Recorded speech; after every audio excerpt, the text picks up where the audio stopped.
Okay.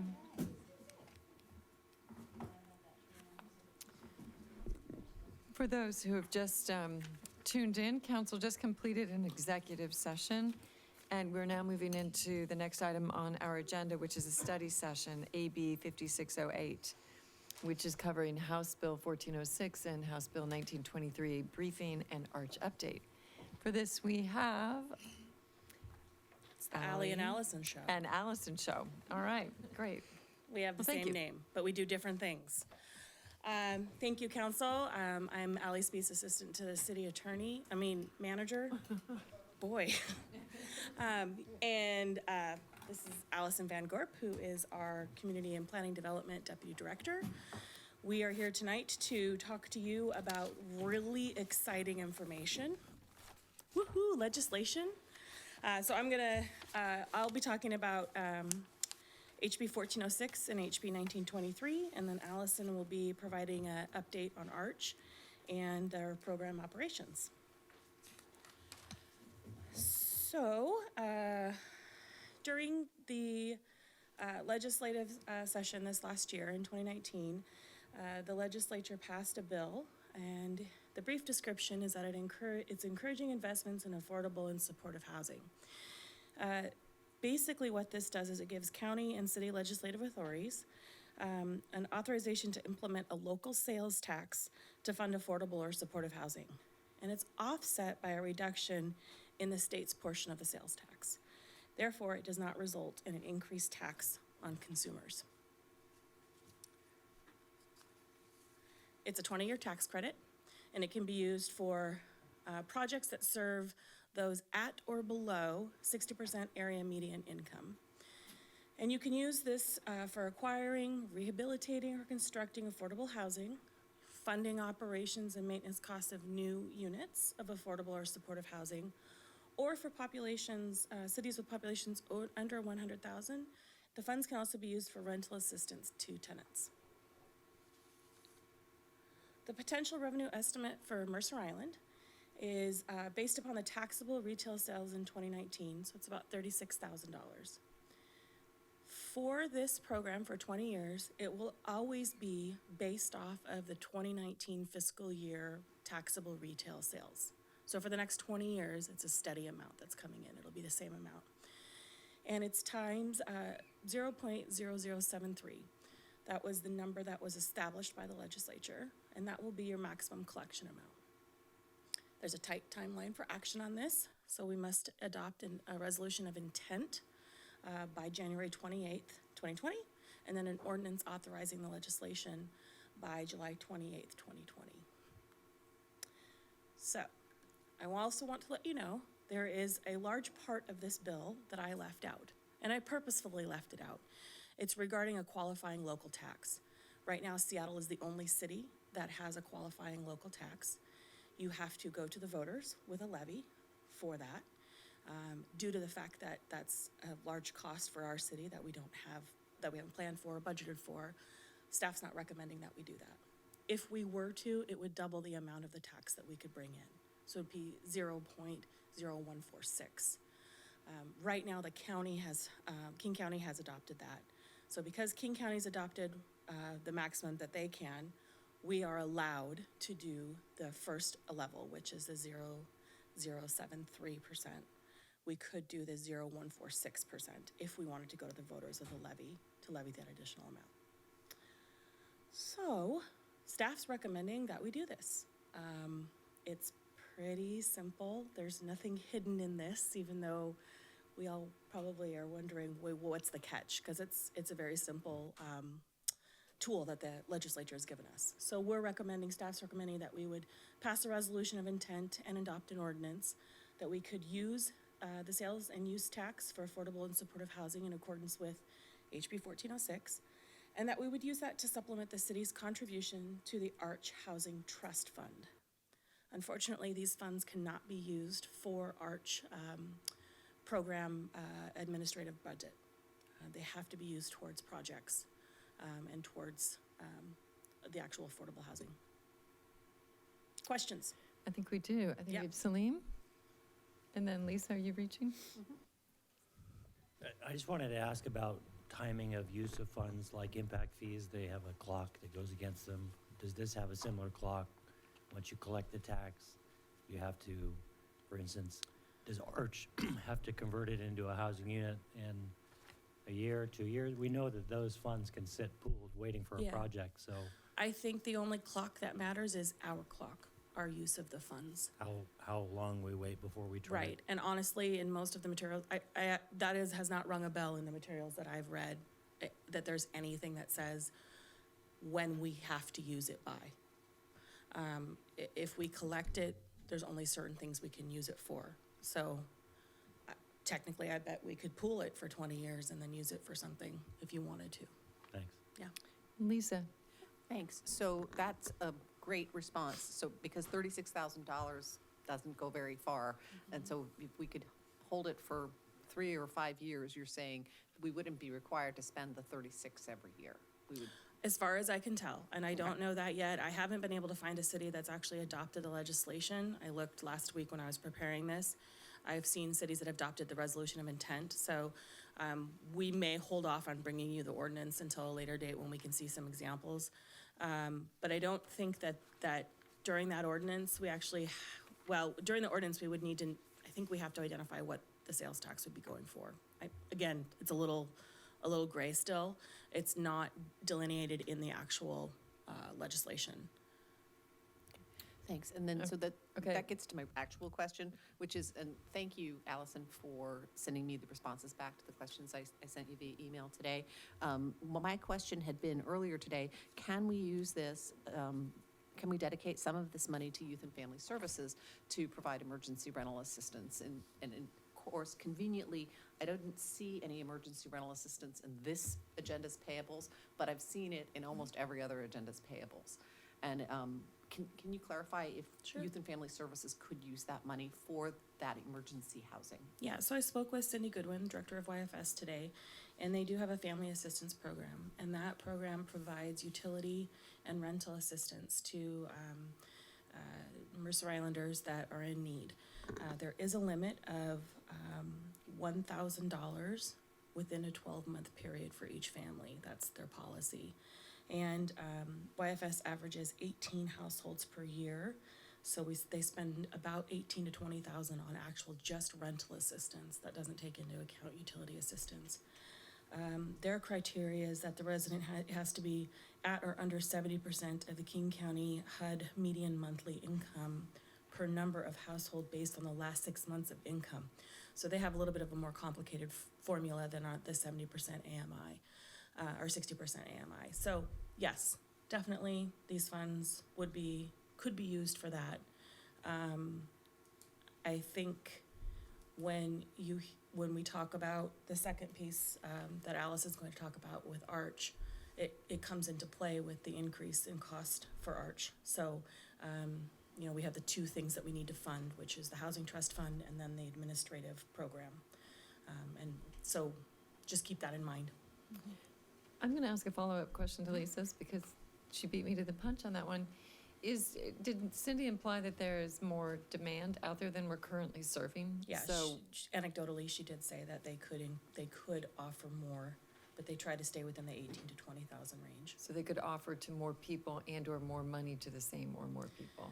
Yeah, I'm not, she made it, what she relayed to me was it sounded like there would be more people that could be helped. Okay, great. All right. Council, any further questions on this piece of it? Okay. So would staff be okay with us directing you to do this, but decouple it from this statement about Arch? Because it seems like there's many places this could go. Yeah, my suggestion is that we come back with a resolution of intent, and all that resolution says is that we want to do this. And then hopefully at that time, we can give you further information about the possible uses, whether it's YFS or Arch. And then when we come back with the ordinance, I believe the ordinance actually has to say what you're going to be using it for specifically. The other thing we may offer is maybe we do a 75-25 split or a 50-50 split. It's really nice to have general fund dollars. So I think that's where we're looking with this. Benson?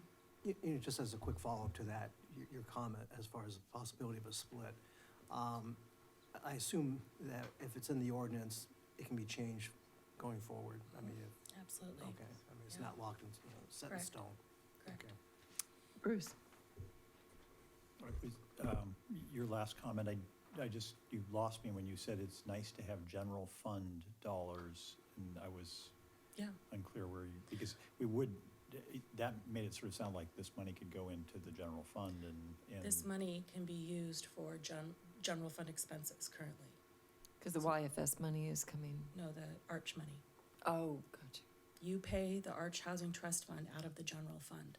So if we get $36,000 in tax money, that can supplement part of the money that goes to pay for the Housing Trust Fund, which in 19 and 20 is set at $50,000 each year. But to be clear, this money that we're talking about here today is not money that could be used for general fund purposes. No, This it'll- money is, this money that would be, have a very clear destination Absolutely. associated This with money it. would have a clear destination. You will Yeah. then have $36,000 in the general fund that's not going towards Arch anymore. Unless this was supplemental to the money Correct, that's going to. Arch. correct. Yes. But the Okay. $50,000, Thank that you. was by council vote, that can be changed, right? Yes. Right. Okay, so Celine, So just the tail end of your comment, you said you were getting a little prescriptive about, we could do 25% this, 75% that. All I was just offering suggestion. And I would just offer a suggestion, you give us the maximum flexibility by being as, the least amount of prescriptive language as possible.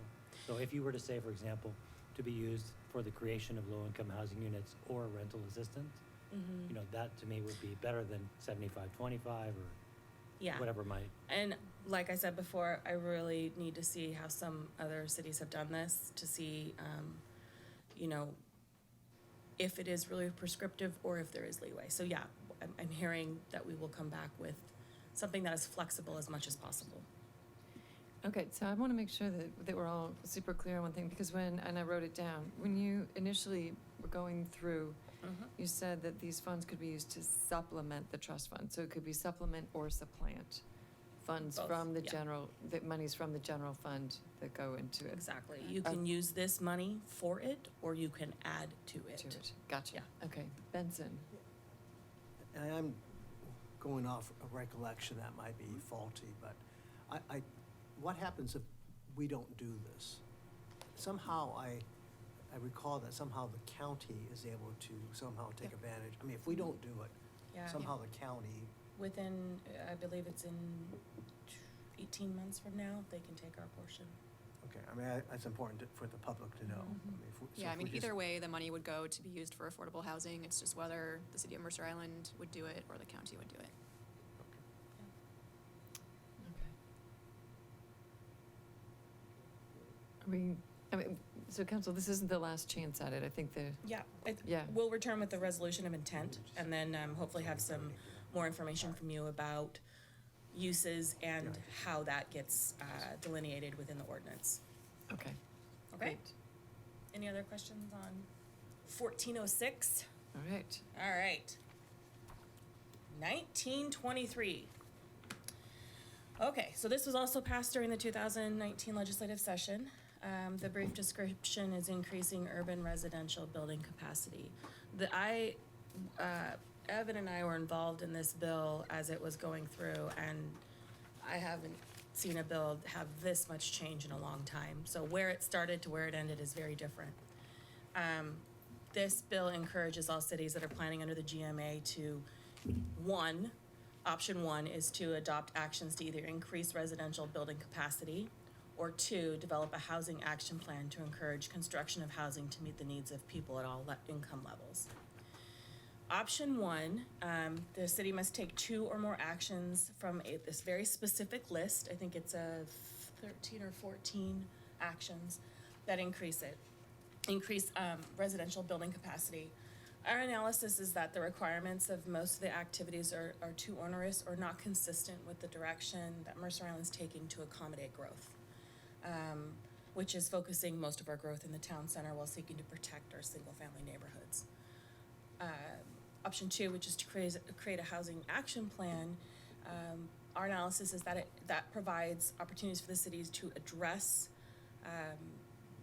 the planning associated with the 2023 major comprehensive plan update and then other regional growth expectations. Written into this bill is a grant opportunity. $5 million in grant assistance is available to cities with a population of 20,000 or more, and you can receive up to $100,000. The applications are due September 30th, and then you'll find out on October 30th whether or not you received it. If awarded a grant, the city's housing action plan would need to be adopted by June 2021. So staff is recommending that if we were to go for this grant, that we would go for option 2 for a housing action plan, and that we would get that adopted by June 2021. Now, found out some information, which I emailed you all about this morning. Evan spoke with the Department of Commerce, and our understanding of the grant is is different than than I'll let Evan talk about it. Thank you, Ali. Council Mayor, my name Is is the Evan. mic on? I believe it's on. Can you hear me okay? Okay, there we go. Can you hear me now? Better, thank you. So a little bit of color commentary to give by way of explanation. The grant was authorized at the close of the legislative session, which was effectively June of 2019. The grant application material from the Department of Commerce was released on August 15th.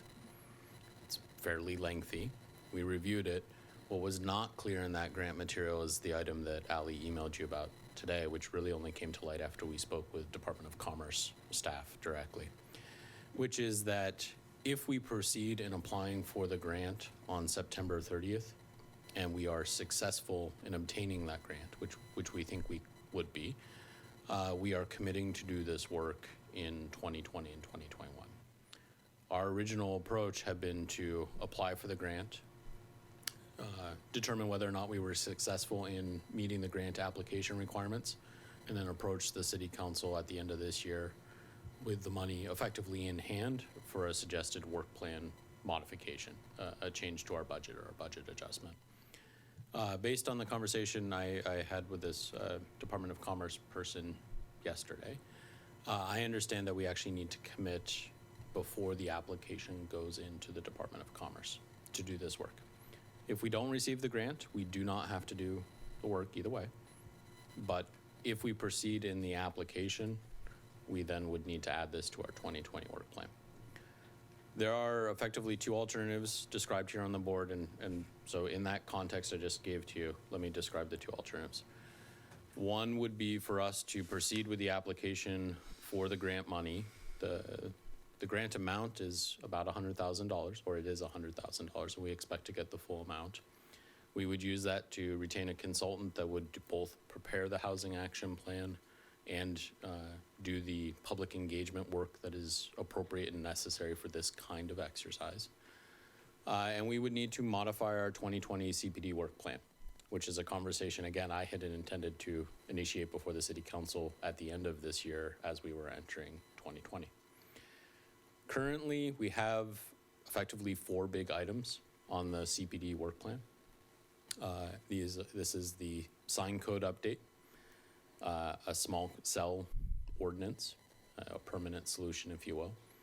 Our 2020 comprehensive plan amendments, of which at the moment I'm aware of 1 initiated internally. This is the Parks and Recreation Open Space Plan adoption. And the City Council in 2017, with the adoption of the residential development standards, indicated that we needed to report back 3 years after adoption, which would be this coming November. I'll note that bullet does not include 1 item that I expect to extend into 2020, which is the discussion around community facilities.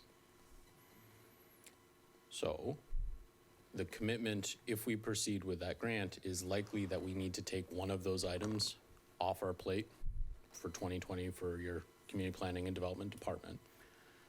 The other option is to abandon House Bill 1923 and the $100,000 grant opportunity. Using that approach, this is work that the Housing Action Plan requires a essentially an assessment of the city's profile, if you will, in terms of existing housing stock, existing income levels, projected needs. That work is required as part of the major update to your comprehensive plan in 2023. So we would begin that work likely in 2021 or 2022 as part of the major update. So that really is the two alternatives that we have on the table moving forward. I am looking for council guidance around this, and I apologize, this was not in your packet. It was not in your packet because I was not aware that I needed council guidance tonight. Okay, Benson, then Celine. Well, I suspect everybody wants to ask the first question, which is simply, given your 2020 CPD work plan, if you had this added, what might come off? I mean, is it a one-for-one or? Unfortunately, Councilmember, I've really only had literally about 24 hours to think about this. Okay, so in 24 hours, what's your? Please grant me some grace if it's a bad answer. But I would likely either look at the sign code update, which is addressing a liability that we've had for now 5 or 6 years. So that's not a great answer. I would ask the council whether or not the 2017 Residential Development Standards report was still necessary. Again, that's not a great answer because it is past council direction that we provide that report. I would not recommend that you drop small cells or the pros plan. I think those both warrant further action soon. So that's how I would initially approach it. All right, good, Celine, then Lisa. I wanted to ask about the 2023 comp plan and the planning that will go into that. This, to me, if it weren't for this grant or this legislation, this would be out of sequence and we wouldn't be doing this now. Is that fair to say? This would be part of the comprehensive plan amendments for 2023. That is generally accurate. May I add just one little bit of color commentary? We have some fairly well-developed housing element policies and goals around addressing income needs in our community at the moment. What we are lacking right now is an implementation strategy, a strategy for pursuing all of these policies and goals. That conversation, it's a lack in the sense that a best management practice in the land use world is to have an implementation strategy. It provides some protection against perhaps a challenge, failure to act challenge in front of the Growth Management Hearings Board. All that said, we've not had that implementation strategy as best I can discern for the last 5 or 6 years at least. As part of the 2023 update, this would be something I would be bringing to you as part of that conversation. The benefit of perhaps doing the housing action plan sooner would be that we'd have that implementation strategy sooner. The risk there feels low to me, if I'm being brutally honest, which I am tonight. Okay, and so the quick second part was a 2020 census, federal census, does that inform this process in a more substantive way than doing it, in the 9th year of census data being out there? The 2020 census actually informs the 2021 growth target adoption by, which is put together by the Office of Financial Management, which is then implemented through the King County Growth Management Planning Council and their countywide planning policies, and we are ultimately the recipient of that update. So it informs the conversation, but not directly in the housing element. We have Lisa and then Bruce. Okay, thanks. I have a couple of kind of tied together questions, and it all relates to the grant funding for housing assistance plan, is that what it is? Housing action plan. Action plan. Is there any way to gauge what level of grant we might receive up to the $100,000 associated with that? Is there any way to gauge how much a consultant might charge us to prepare the HAP? And then relatedly, is there any way to gauge how much of our staff time on top of that would go into that effort? These are estimates. So again, I'm going to ask for the grace I mentioned a moment ago. We anticipate that if we apply for the grant, we would be applying for the full dollar amount, the $100,000. That is sufficient money that based on past experience alone, I have not scoped this out with consultants. I believe that we could have both a rigorous public engagement process managed by our consultant and the drafting of this housing action plan. There are several other cities looking at pursuing this objective that I'm aware of at the moment. Pursuing this grant application. City of Redmond and the city of Woodinville, I believe, are pursuing this application. We would likely also use our Arch housing staff to inform our housing action plan. So I don't have a clear answer on the consultant dollar. By way of comparison, if I may, we just engaged in a best available science review for our critical areas study. That dollar amount set aside for that consultant action was $85,000, and we did not use the full dollar amount. Pardon me, Councilmember, I've lost the last question you asked. How much of our own staff time would be devoted thank to you. this? And then, like I said, I heard we would apply for $100,000. I haven't heard any degree of confidence as to what the standards are, as to whether we would get that. My confidence would be relatively high, and that's based primarily on Department of Commerce indicating that it's an all or nothing approval of the application. Whether or not that actually is how they pursue this, I couldn't promise you. Department of Commerce has indicated that, so we're in the pool of cities that applies by September 30th. Those are cities with 20,000 people or more. There is a second pool that follows. Department of Commerce has indicated even if all of the cities that anticipate applying for the grant apply for it, they would still have money to fund the second set of applications post 20,000. Regarding staff time, this is something that we would need at least one of our land use planners assisting in the public process component. This is something I would anticipate that the housing action plan now, we would bring to our planning commission, we would bring to our city council, and we would engage similar to some extent with to our residential development standards. We would engage with the community around this housing action plan. So there might be town hall meetings, there might be community meetings hosted by the planning commission. All of that takes land use planner time and administrative staff time. I don't have an actual hour amount that I can give you. Sure. Thank you. Okay, hold on, Wendy. We have Bruce, then Wendy. So, Evan, we've had recently the critical areas ordinance work that was done and went smoothly. But prior to that, we've had town center rework and residential code rework, both of which turned into very impassioned debates within the community. And I'm looking to you for your tea leaf reading on whether this can be kept at a level where it hasn't waded too far into those and sort of reignited all of those debates around residential and town center code. Do you think it's possible to have this stay at a level where it doesn't turn into something that is actually a revisiting of all of that at the same time that it's attempting to do this? Because, at least in my opinion, this sounds like a valuable endeavor if it doesn't devolve into something where it sort of embroiled us in a intractable Situation. debate and gotten us there. I don't think this is strictly my opinion. I don't think the community's ready yet for another bite of the town center code. I wouldn't want us to go there yet. You need time for that to sort of evolve from one, sort of dive into it to the next. So, Right. Long question, but take a shot at that. So I don't think I'm in any position to promise you that it wouldn't become a more involved community exercise. I anticipate there will be a significant amount of community interest. A couple of thoughts that may help address your concern.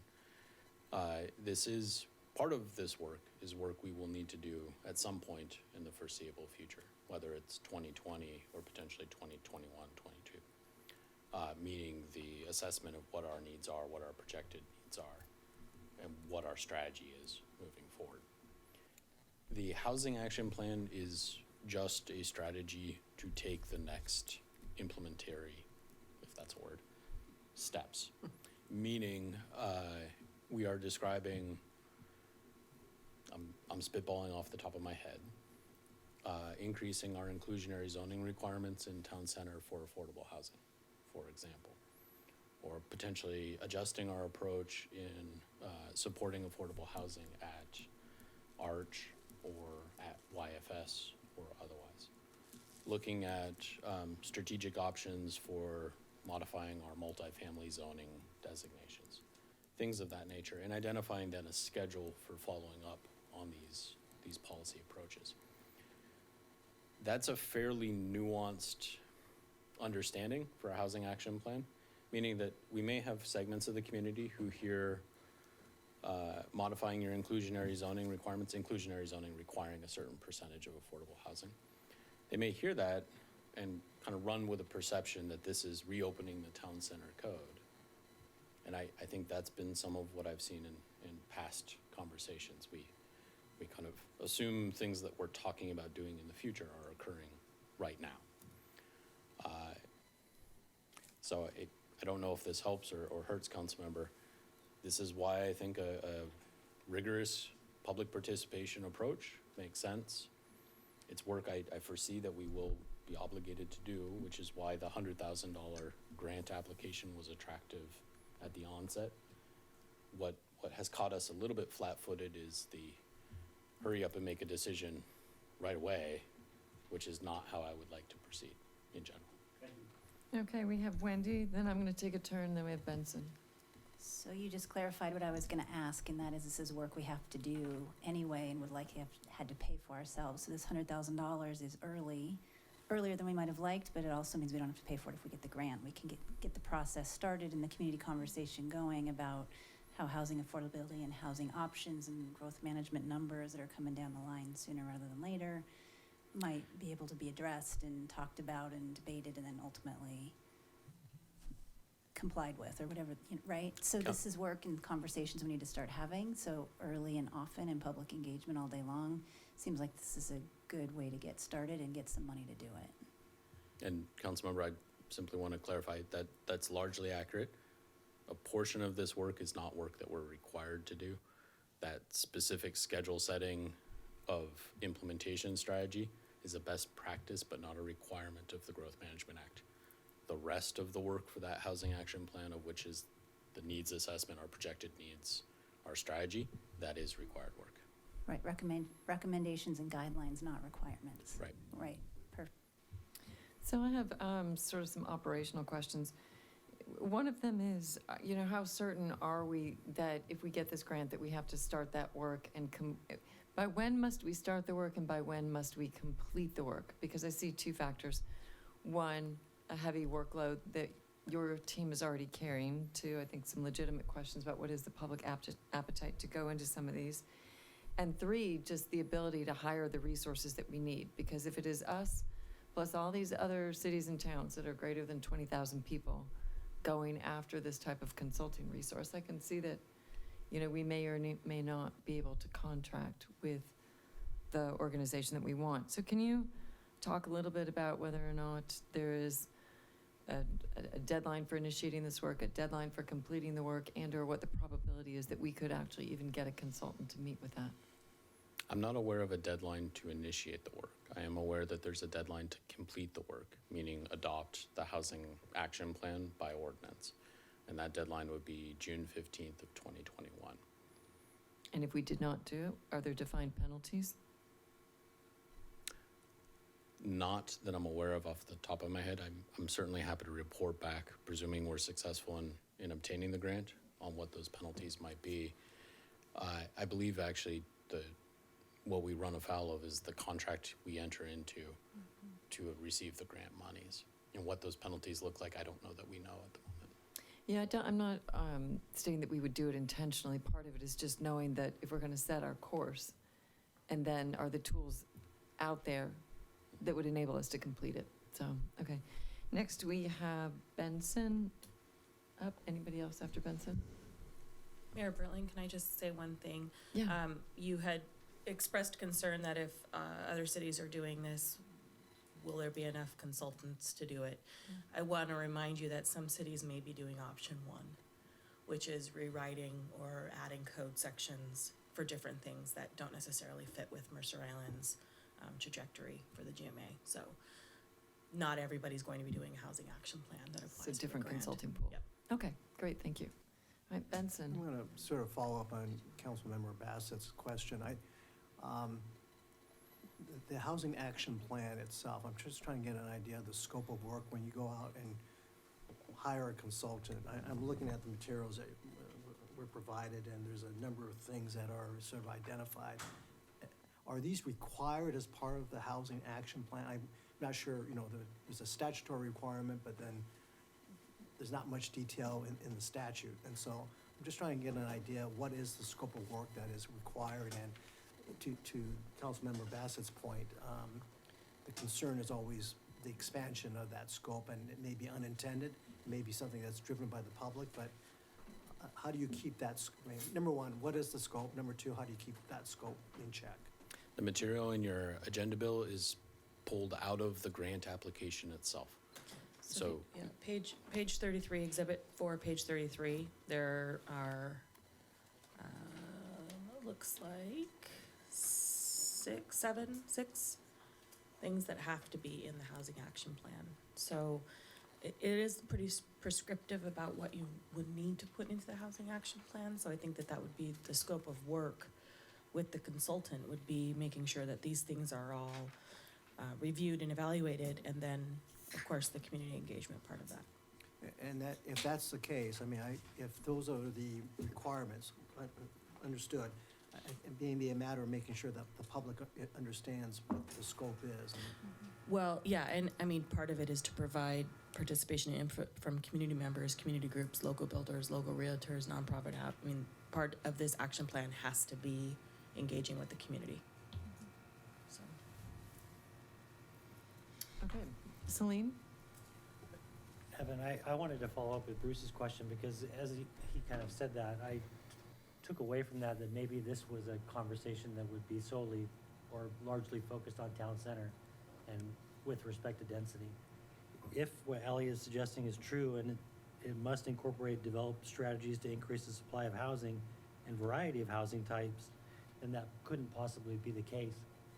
Since Mercer Island is largely single-family residential, can you speak to what you, and I know you have to get your crystal ball out for this, but what you think the impacts would be to single-family residential neighborhoods complying with the housing action plan in terms of adding additional density where that density doesn't currently exist? So, Council, I'm looking at the packet just to orient everybody to effectively the same language here. I'm going to refer to page 32. It's item parenthetical B near the bottom of that page. Is this Exhibit 4? This is Exhibit 4, yes. And I think this gets to the Deputy Mayor's question. I think we need to develop strategies to address different types of housing for different income levels. To your point, Deputy Mayor, that is a crystal ball question. For example, Mercer Island has a very successful accessory dwelling unit program, and it has for many years. Part of the option 1 discussion for HB 1923 was essentially mandating specific changes to our accessory dwelling unit program. We're not pursuing option 1, and I don't think a mandate is really a mandate, especially from the state legislature with a one-size-fits-all, makes sense for Mercer Island. There may be ideas embedded in that language that are worth exploring that would be minimally impactful to our single-family neighborhood, or even non-impactful. For example, it may make sense for us to look at the size of accessory dwelling unit that we allow right now. Is that the correct size? Should it go up? Should it go down? Should it stay exactly the same?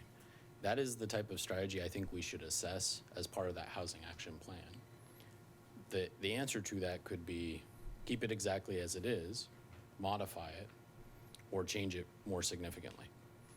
My gut would be that the accessory dwelling unit program has worked successfully for many years, so I wouldn't foresee a major shift there. There might be a minor tweak. I think anecdotally, there's lots of information out there around other types of solutions that may or may not may or may not make sense on Mercer Island.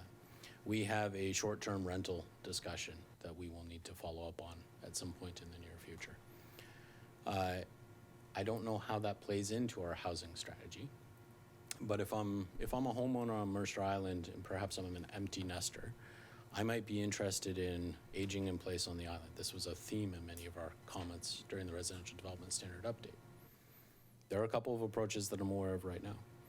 One would be the accessory dwelling unit approach. A second might be home business, operating out of your house and using that operation partially as a tax write-off. A third might be talking about short-term rentals. I think these are strategies that again, may not change the character of our neighborhoods in a significant way and might be worth exploring. I've heard very loudly and very clearly from the community that we don't want to change the character of our single-family residential neighborhoods.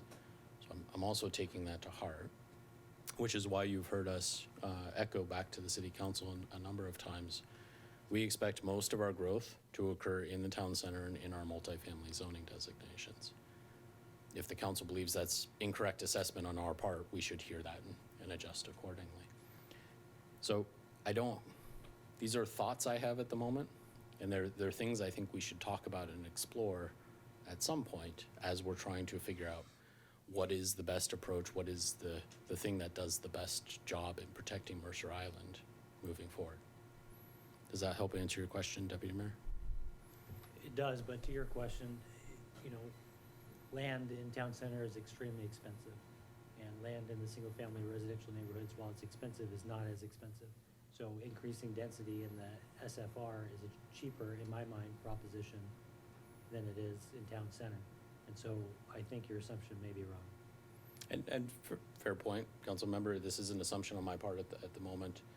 I would also encourage us as part of this bigger conversation, which despite me going here tonight is maybe not tonight, we will probably want to leverage our capital infrastructure over time.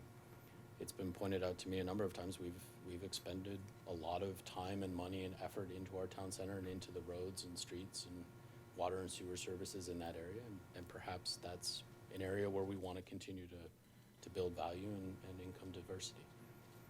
Perhaps there's a different approach. Okay, so I think one of the things, and apologies if I've missed it, as council starts to have some debate and conversation about this, is there a clear staff recommendation? Well, you want to talk, Jesse? Why don't you start? Well, let me just offer this, council. This isn't a situation that I wanted to put you in tonight. When we wrote the agenda bill, we thought we would have an opportunity, if we received the grant, to discuss the path forward. We've since learned that if we're in, and we need to make that commitment now. I would like to do this work. I am really struggling with the timing. It will require us to move things out that are a priority, also priorities. However, I'm also mindful of our fiscal situation and having an opportunity to receive funds to do the work that will likely be done in 2022 anyway, perhaps makes good sense. We did not have time today to quickly huddle and say this is how we would reprioritize the work, and that's certainly not our decision alone.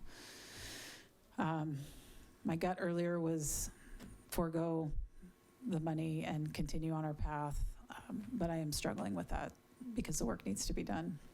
And equally, I'm assuming we could then have a conversation, if need be, with our representatives from the 41st, asking that if not now, then in the future, because this is still super critical work to be done. It may or may not fit with our timing, just given the incredibly short, August 15th?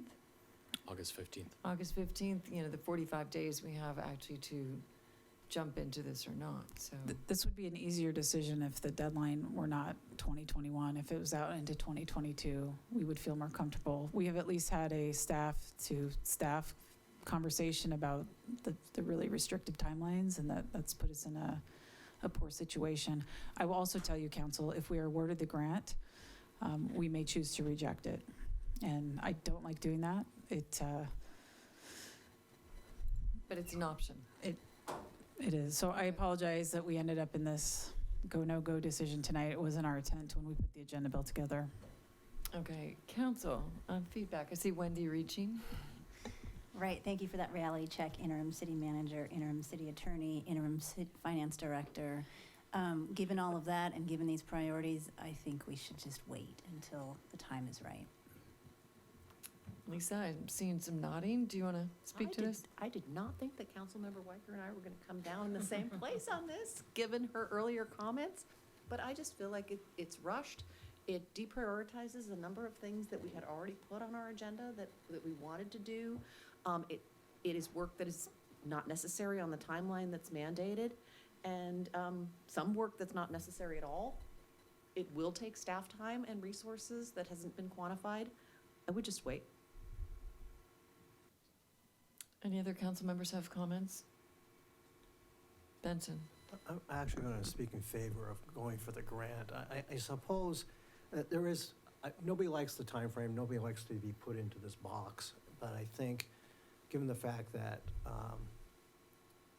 we might not know about the grant application until October, it gives us some more time to get more information, feedback from Evan, from the city manager, to make a more informed decision, and that we could, in fact, elect not to accept the grant. And so I see the looming application date as something that needs to be dealt with. And so I think I would be in favor at least applying for the grant, and then obviously we have time to make a final decision after that. But we definitely need more information. Celine? So counter to Benson, I'll just offer my view, which is that I look at this and the way that it's coming into our workflow system, and this is disruptive and it displaces something that we already chose to do or want to do or need to do. This is taking away local control and effectively making it regionally controlled, even though it's through a carrot and stick approach.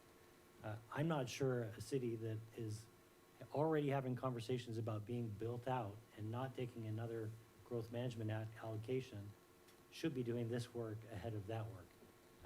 It makes me very uncomfortable that we would consider starting something which would then inform the comprehensive plan, which is tied up in the midst of that conversation. I would like to stick to our original plan, which is have that conversation, that public engagement, complete that process on our own terms, under the local control auspices. And all of this is in the context of the state not funding any of this. And that's something that needs to be settled yet, so that's where I stand. I'm going to ask a quick logistics question. How complex is this application? Are we talking hours, days? We're talking, it's a fairly complex application. It's probably the better part of 2 or 3 people's time over the next 2 weeks. Oh, gosh, okay. The end. Well, not all day, every day for 3 weeks. But Pardon me. a Yeah. chunk of, But I still. mean, I think council, we really, we had a discussion today, and, I said, as an employee who works at a city that's having fiscal challenges, I think this is a great opportunity to get some money to do a project. And then I said, but also as an employee in a city who's facing fiscal challenges, we don't have enough staff. So, what you're feeling is what we're feeling, which is why we just are having a hard time giving you a straight recommendation. okay. Bruce, did you want to weigh in, or? I can count as well as the next person. I think we've already got our answer. So I guess I was intrigued by Jesse's comment that at the end of the day, we can extend the timeline in the sense that we could, even if we get the approved for this, we could reject it. And that does give us an out to ultimately make a decision later than we otherwise are able to. But as I say, I think this is not going to fly with this council tonight with only 6 folks here. So I think done deal. Okay, well, I'm just going to comment. I think my general sentiment has come down to, I think, the staff burden, meaning what it would take both to apply, but then also our ability to actually execute. But I think what I would want is for there to be some expression of appreciation and hope, be it via the 41st District or whatever mechanisms and channels it is that we have, that there would be the opportunity to apply for some sort of equivalent, perhaps 12, 18 months out, whatever the right timeline is, and saying it's not because we don't necessarily want to do it, and clearly another council will get to decide the extent to which that gets done, but, you know, for our own sort of pragmatic reasons, this wasn't going to work. Because I don't want to just say goodbye to the money and hope that, or just assume it's gone, you know. We'd be happy to handle that follow-up with Okay, council, any further discussion? No, can I Oh, just ask? Benson, okay. Getting to this whole grant, obviously, this is a one-time grant cycle. I mean, it's not to be, do we have any idea if there's another This is, cycle of grants? this is all they've spoken about, is just this one time, as Evan had mentioned, cities under 20,000 will now be eligible if all of the funds are not used with cities over 20,000. So basically, the answer, this is a one-time grant cycle. think it and is. So unless- far. Yeah, Yeah. so unless Yeah. we do get help down Olympia, okay, Yeah. that's fine, thanks. Bruce, sorry, Bruce, then Wendy. Sorry, I'll just add, I think there is a very real need for us to, as a community, be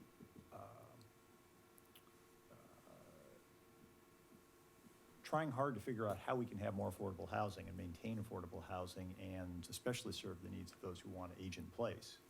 And that's, I think, a crying need in this community. But at the same time, there is no doubt that it is a tough thing to envision how you do it and don't turn it into a knockdown, drag-out fight in this community. And I think as I look at the preamble here on page 33, item 2, it feels to me like it's teeing up a fight that it would be hard to avoid in the structuring of this. I would support, I mean, I'll be on record as supporting the idea that we at some point as a community need to go there. It would be the right thing to do. I respect that the timing's not ideal for it, but the money is compelling as a way to sort of motivate us to get on with it. But at the same time, as I say, I think we're not there as a council right now, and so it's not going to happen. Benson. Oh, sorry, it was Wendy. My apologies. No worries. I'll say it would be great if we could make this funding a 2020 legislative priority for our city, since we're not taking advantage of it now, given how last minute and hurried it seems to be. If we could advocate for that clearly and make sure we get an opportunity for the funding later when we have more time to plan for it and execute it, I think that would be our time and energy and voice well spent. Okay. Thank you. Team, or there's more? Oh, good, there's more. There's Arch. more. Okay. I'll try to move through this fairly quickly and we can do Do a questions quick- at the end. I think- Allison, let me interrupt really quick and do a quick time check. Since we're at 7 o'clock, we included in our agenda bill an update on Arch. We did not invite Arch to attend tonight because we anticipated we were going to run into this time crunch.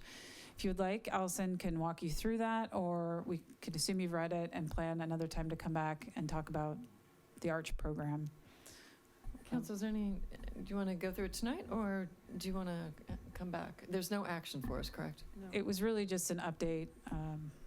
When I had a couple of questions, and again, late in the day, obviously, and Allison did a great job of trying to get the answers, but she did reach out to Arch for some that they did not have time to get back to us on. So maybe we could just, my suggestion would be assume we all read this and come back at another time.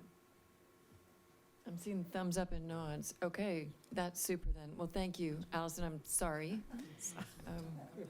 But you'll be back. Yeah. Well, it's not. Yeah, So- we're, Yeah, go ahead. we're planning to come back on this issue at a future meeting anyway, because we'll need to update the Arch budget and approve their 2020 work plan. So perhaps we can do that all at once. Okay, Perfect. great. So Thank council, we did you. actually start the study session a little bit late, but we are at 7 o'clock. With that in mind, let's take a 5-minute break. Do we need to talk about whether we're going to pass a resolution, though, on the $36,000? I can I that- saw can that head nods come from everyone later? that we Head would bring nods, it yeah. back, the resolution of intent. Yep. Perfect. All right, great. Okay, good. All right, 7:05, we'll be back.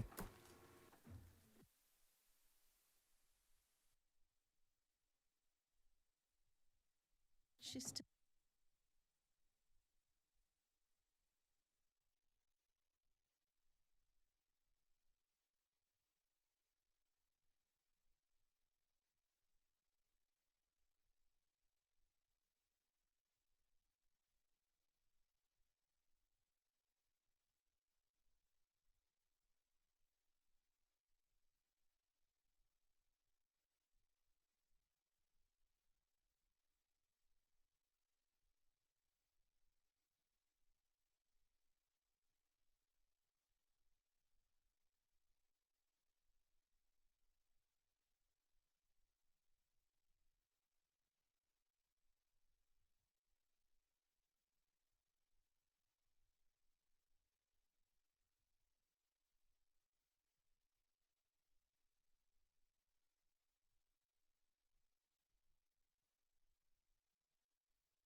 Okay, council?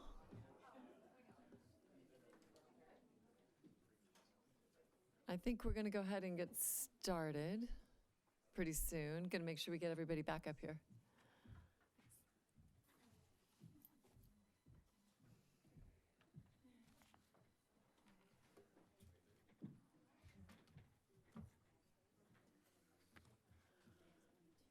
Okay, we are missing Benson and Salim.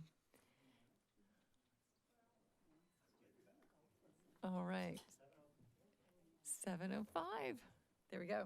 Running a tight ship tonight. I think a lot of people have things going on. Okay, So, welcome, everyone. Council has just completed a study session, which was addressing House Bill 1923 and a grant to prepare the Housing Action Plan. We're now moving on to special business this evening, and it is a special evening indeed in that regard. We are going to be celebrating and reading a proclamation in support of peace and our Peace Day celebration, which is, if I get the date right, September 21st. Okay, super. And that is Agenda Bill 5592. For some comments and context, I'm welcoming Diane Mortensen, our Community Engagement and Program Manager.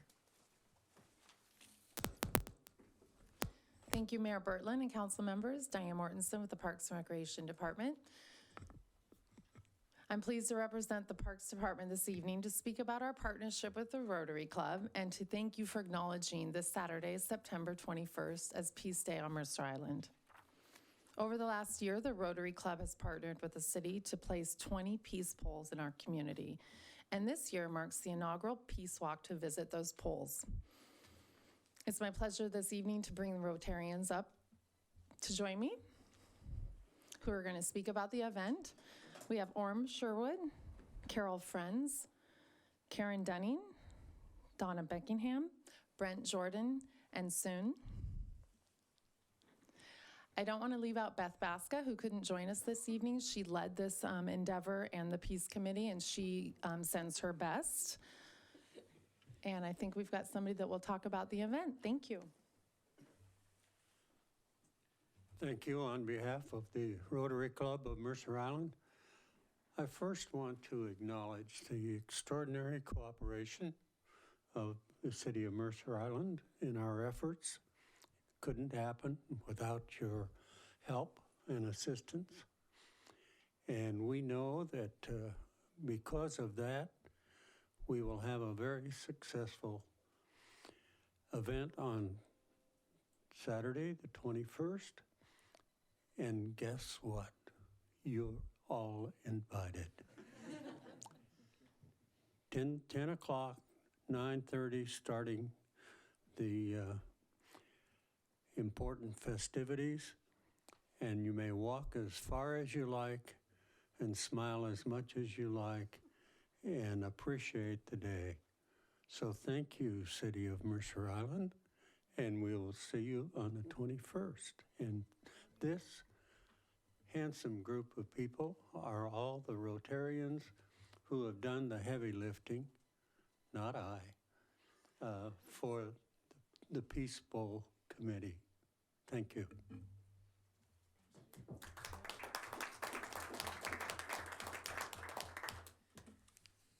All right, so I have a proclamation.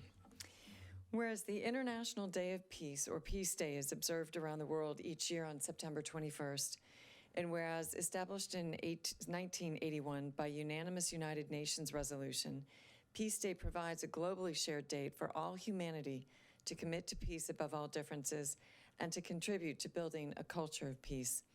And whereas people in cities, community, and villages worldwide have engaged in the International Day of Peace in diverse and meaningful ways, and whereas global crises impel all citizens to work toward converting humanity's noblest aspirations for world peace into the practical reality of a culture of peace for future generations, and whereas there is support within our city for the observance of the International Days of Peace, which affirms a vision of our world at peace and fosters cooperation between individuals, organizations, and nations. And whereas the Rotary Club of Mercer Island shares the vision of peace in our community with their dedication of the Peace Pole Project and Peace Walk on Mercer Island, now therefore I, Mayor Debbie Bertlin, do hereby proclaim September 21st, 2019 as Peace Day on Mercer Island, and encourage all citizens to join me in attending the Mercer Island Walk for Peace on Saturday, September 21st, beginning at 10 a.m. and 9:30 coffee. Or do we bring our own coffee? We bring our own. Rotary Park. At Rotary Park. So approved the 17th day of September 2019. So congratulations to Rotary. So I have a couple questions. How many years has this been in the works? if anybody wants to speak maybe a little bit to the history of the project, because I know we've had some options and opportunities to meet before. Carol, Come forward. Carol can, she was a foundation of this, so she Okay, can so- speak to that, I'm sure. It was, the idea was conceived probably about 3 years ago. It took us 2 years to get the poles in the ground. And patience. So now I'm just going to go ahead and hand out the proclamation, but I do hope to see the public and fellow council members there on the 21st. I think there's a releasing of doves as well, which should be super exciting. So we're going to also hope that with peace comes sunny weather too. All right. So great. Thank you. Thank you. Thank you. My name's Grace. She's a peace dog. Oh, wonderful.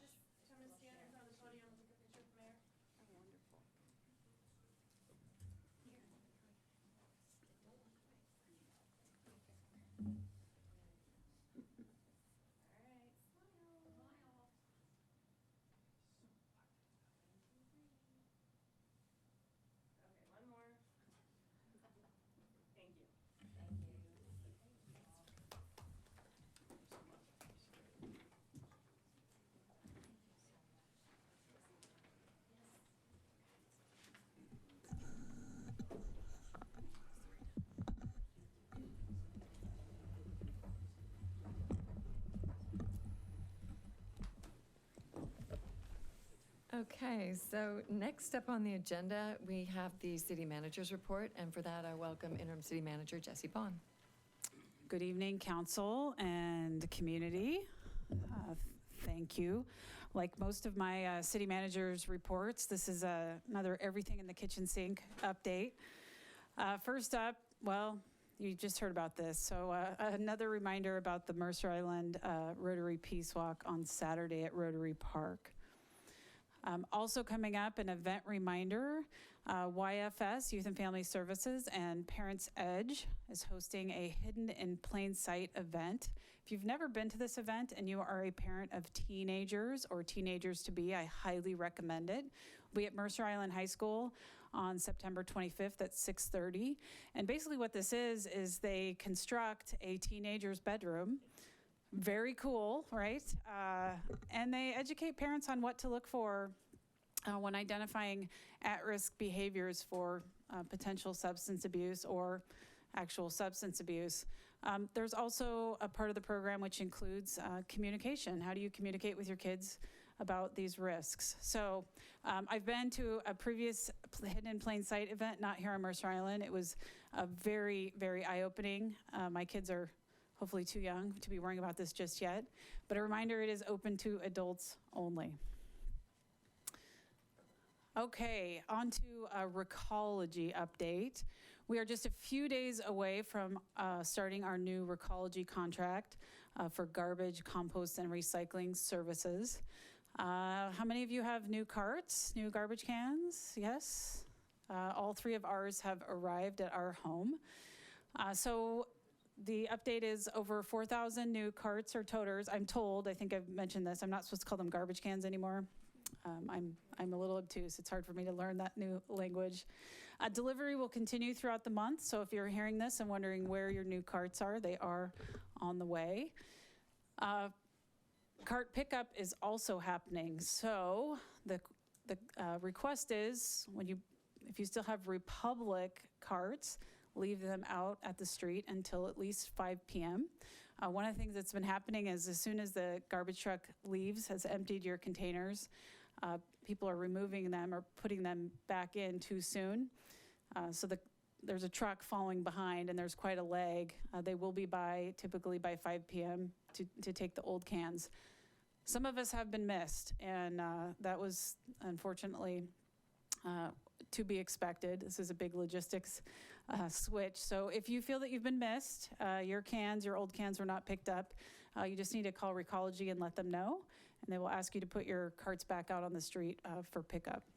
So still some logistics we're working through. Thank you for your patience.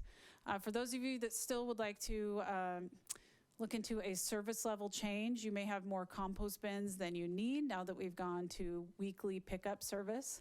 You can contact Recology and ask for a service level change. I understand that we had over 400 service level change requests just last week alone. That will be ongoing, so you can take time to evaluate. For those of you at commercial facilities or in multi-family locations like apartments or condos, your welcome packets are arriving this week. One more update. This is becoming the trivia question. How many private roads do we have now? We are down to 7 private roads, and I understand that is probably where we will land. Remember, these are facilities that may not be up to standards to hold or have the capacity for Recology vehicles, even the smaller ones. So Recology is now working with those homeowners, those property owners, on the private road waiver, which is, the language is still not, we're still not there yet, but we're working on it. I want to assure anyone that lives on a private road that there will not be a service interruption. So you will have collections as planned beginning October 1st while we continue to work through this situation. Switching gears entirely. Some of you are affiliated with businesses here on Mercer Island. As of October 10th, we are going to a new business licensing process that we will be deploying in partnership with the Department of Revenue. In 2017, House bill was passed that requires cities and towns to administer business licensing through either the state's business licensing system or another program. We opted to go with the state's system, as I understand most people have done, and to do it now. A couple reasons to do it way ahead of schedule are that we'd had a number of requests for online service and our business licenses were being processed manually. As a city, we didn't want to invest the resources into developing our own online system when it would have to go to the state eventually anyway. This is also an important efficiency measure for the city. It did take staff time to process those applications. And this change is coming at a good time as we're doing an organizational assessment and looking at how our staff resources are used. So if you have a business, your renewal letters and instructions will be coming about 6 weeks before your current license expires. A couple bits of contact information up there. Questions can either go to the state or Deb Estrada, our city clerk, who's sitting over there, would also be happy to troubleshoot with you. Changing topics wildly again.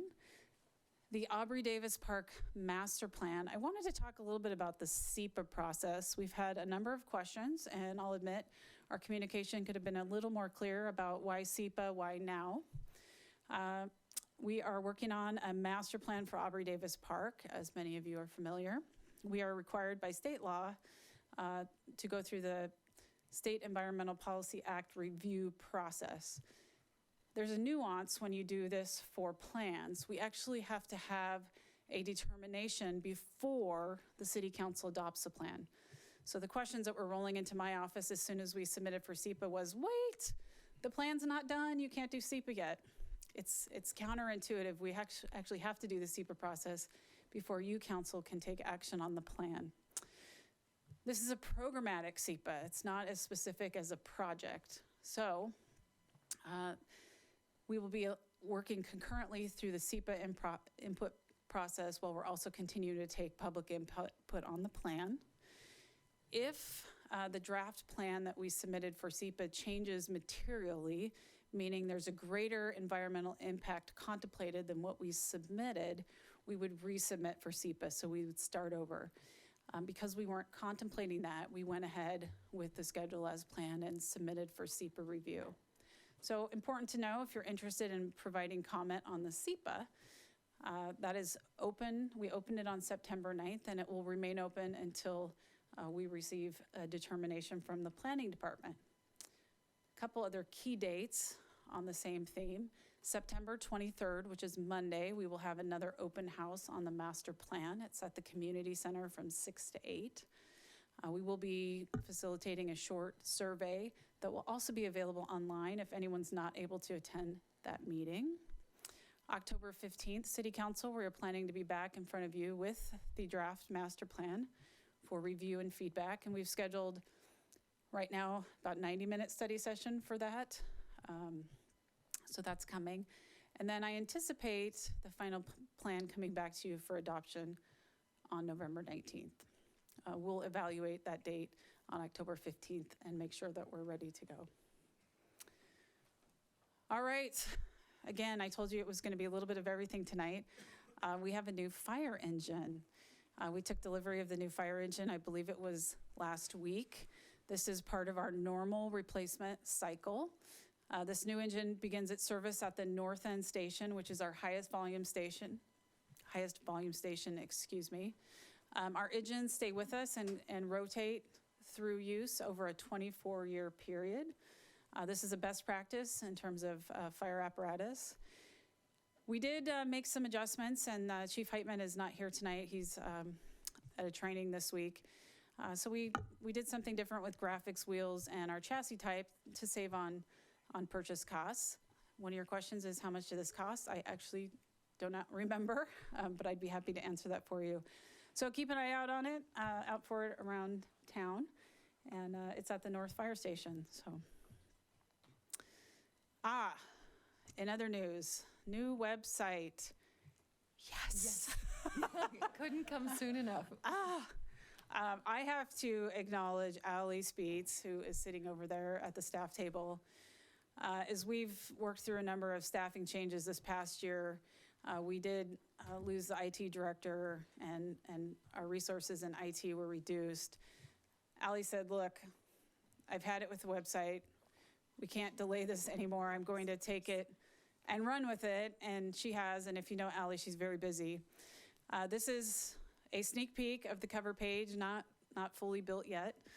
We are starting to work on content migration and intentionally only bringing over the stuff that actually matters. We've got a lot of legacy stuff on our website. We are optimistically looking at a go-live date of early December.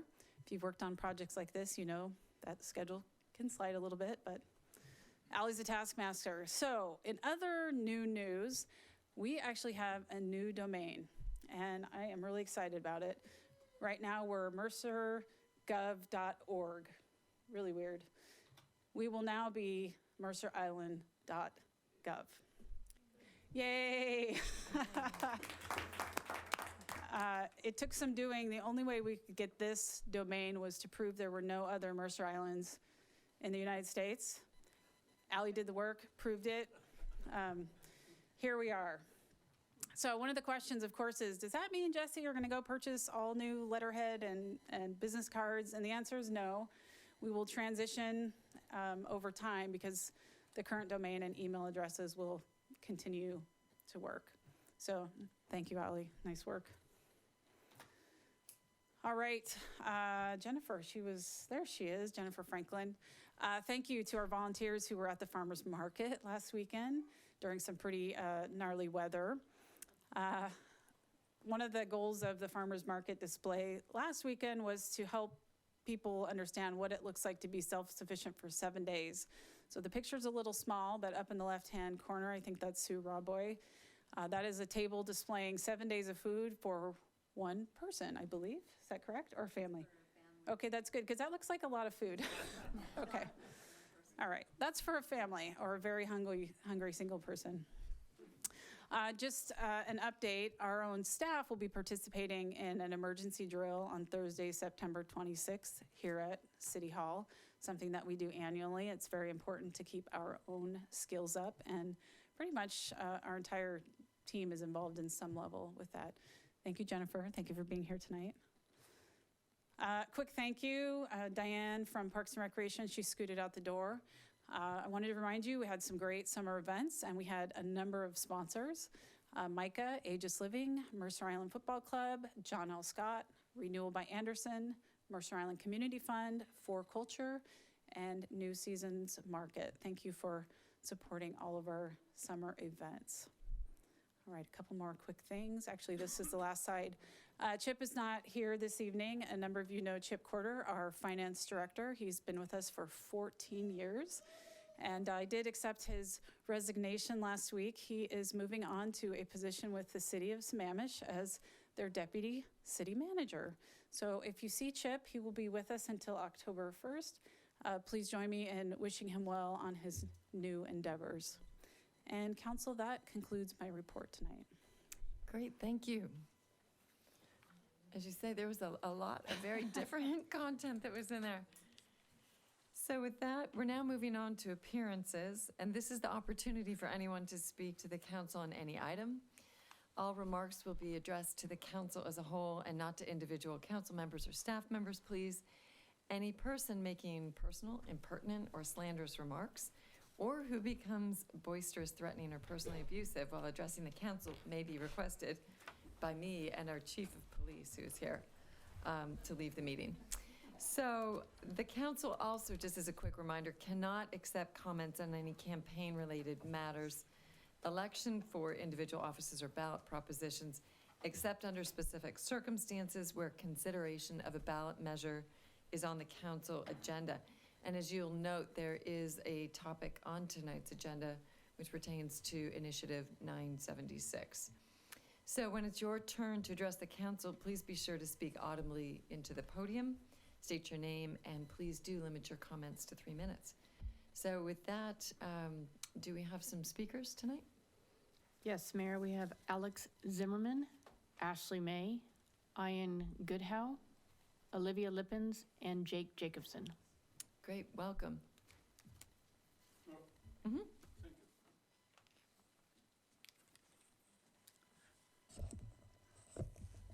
You a little bit scared me, so I give you a small salute. Sie Heil, my Dori Komi Nazi demo fascist from Animal Farm, Gestapo, anti-Semite, and killer. My name is Alex Zimmerman. I want to speak about something what is, I think, very important. Situation right now in Seattle, in King Country, absolutely critical. All America know right now, officially, so Seattle is King Country, #1 fascist city in America. So, I have 11 trespasses for 1,200 days from city, Seattle, council. So for 4 years, I can go inside. 2 weeks ago, King Country council gave me trespass, and who gave me trespass? A sheriff. Sheriff gave me trespass for 1 year, so I cannot go to council too. And sheriff acting like a political police, like a Gestapo. Yeah. It's very interesting for me, you know what it means, because I speak around from Tacoma to Everett almost 2,500 times. So right now I will be come to you more often. I have more time for you guys, to make you happy, I know this. So what is I want to speak right now is absolutely critical. We right now have a situation that has come to one-party system, to pure fascism. King Country spread right now. Seattle spread to King Country spread to state right now. Another few years we will be totally state with one-party system. A one-party system is a pure fascism. It's very simple. No need be too smart, understand this.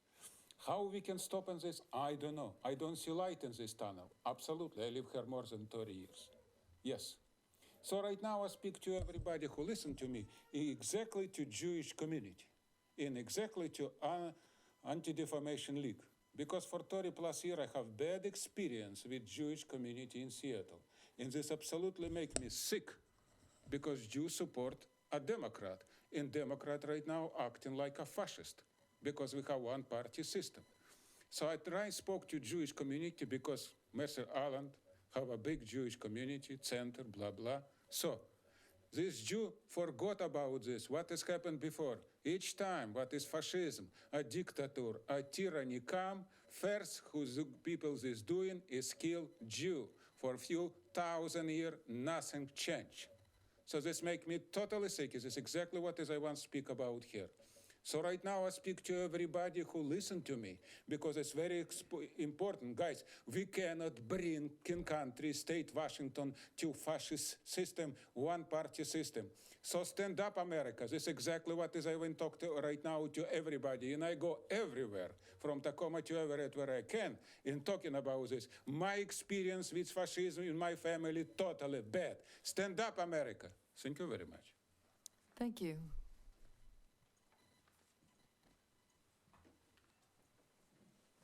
Before we go on, I just want to ask you to clarify. You said we could only have public comment on a ballot measure if the ballot measure was on our agenda. It's on our agenda only tonight to take up the question of whether we'll have a public hearing about it. Correct. And so with that in mind, I don't think it's appropriate for a citizen to speak to the ballot measure tonight, but only during the public hearing that we would have if we choose to have that hearing. I thought it'd be important to clarify And we'll look that. to the city attorney. Yes, Councilmember Bassett's clarification is correct. We're not having a public hearing on the ballot measure today. That's if the council decides will be forthcoming in the next council meeting. So, comments about that ballot measure, pro or against it during public appearances would not be appropriate. And only then accepted should we choose to have a public hearing in 2 weeks. That's correct. Great. Okay. Thank you. Thank you. All right, welcome. Thank you. Good evening. I'm Ashley Hay, and I've lived on the south end of Mercer Island for 12 years. I'm here tonight again because island residents want to know what you're going to do about the bus intercept issue.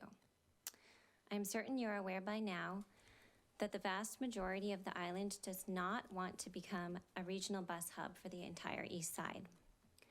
We know there's no benefit to us. We know we would end up paying for the maintenance and safe operation of something we will not use. We also know that we can access light rail, buses, whatever off-island transportation we currently use, without becoming the East Side Bus Transit Center.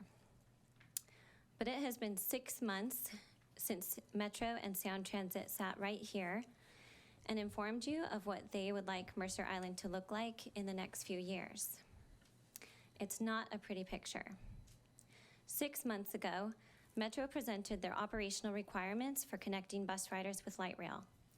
These requirements do not jive with the settlement agreement we signed in 2017. Metro's requested deviations would create enormous negative impact for Mercer Island residents. Why are we 6 months out and we still haven't sent a clear message to Metro and Sound Transit that this will not work for Mercer Island? We had a deal, we signed the agreement, and now Metro wants a lot more. It should have taken 1 day to write a response letter stating that this isn't going to work. But here we are, 6 months later, and citizens are concerned. I'm concerned. Personally, I do not want to see 14,000 pedestrians roaming North Mercer Way every day, with no facilities for them to use, no specific safety plan, no advanced planning for how to handle a mass of people equivalent to 60% of our entire population. This lack of planning is going to yield disastrous results. It's time to take a clear stance and do something about this issue. So I'm asking you as an island resident, as a mom, and as a neighbor to advocate for our community. A bus intercept is not in our best interest. Sitting back and watching Metro and Sound Transit dictate what they would like to do is not a solution. I'm asking you tonight to hear the voices of the people you represent and to do what is best for Mercer Island residents. Thank you. Thank you.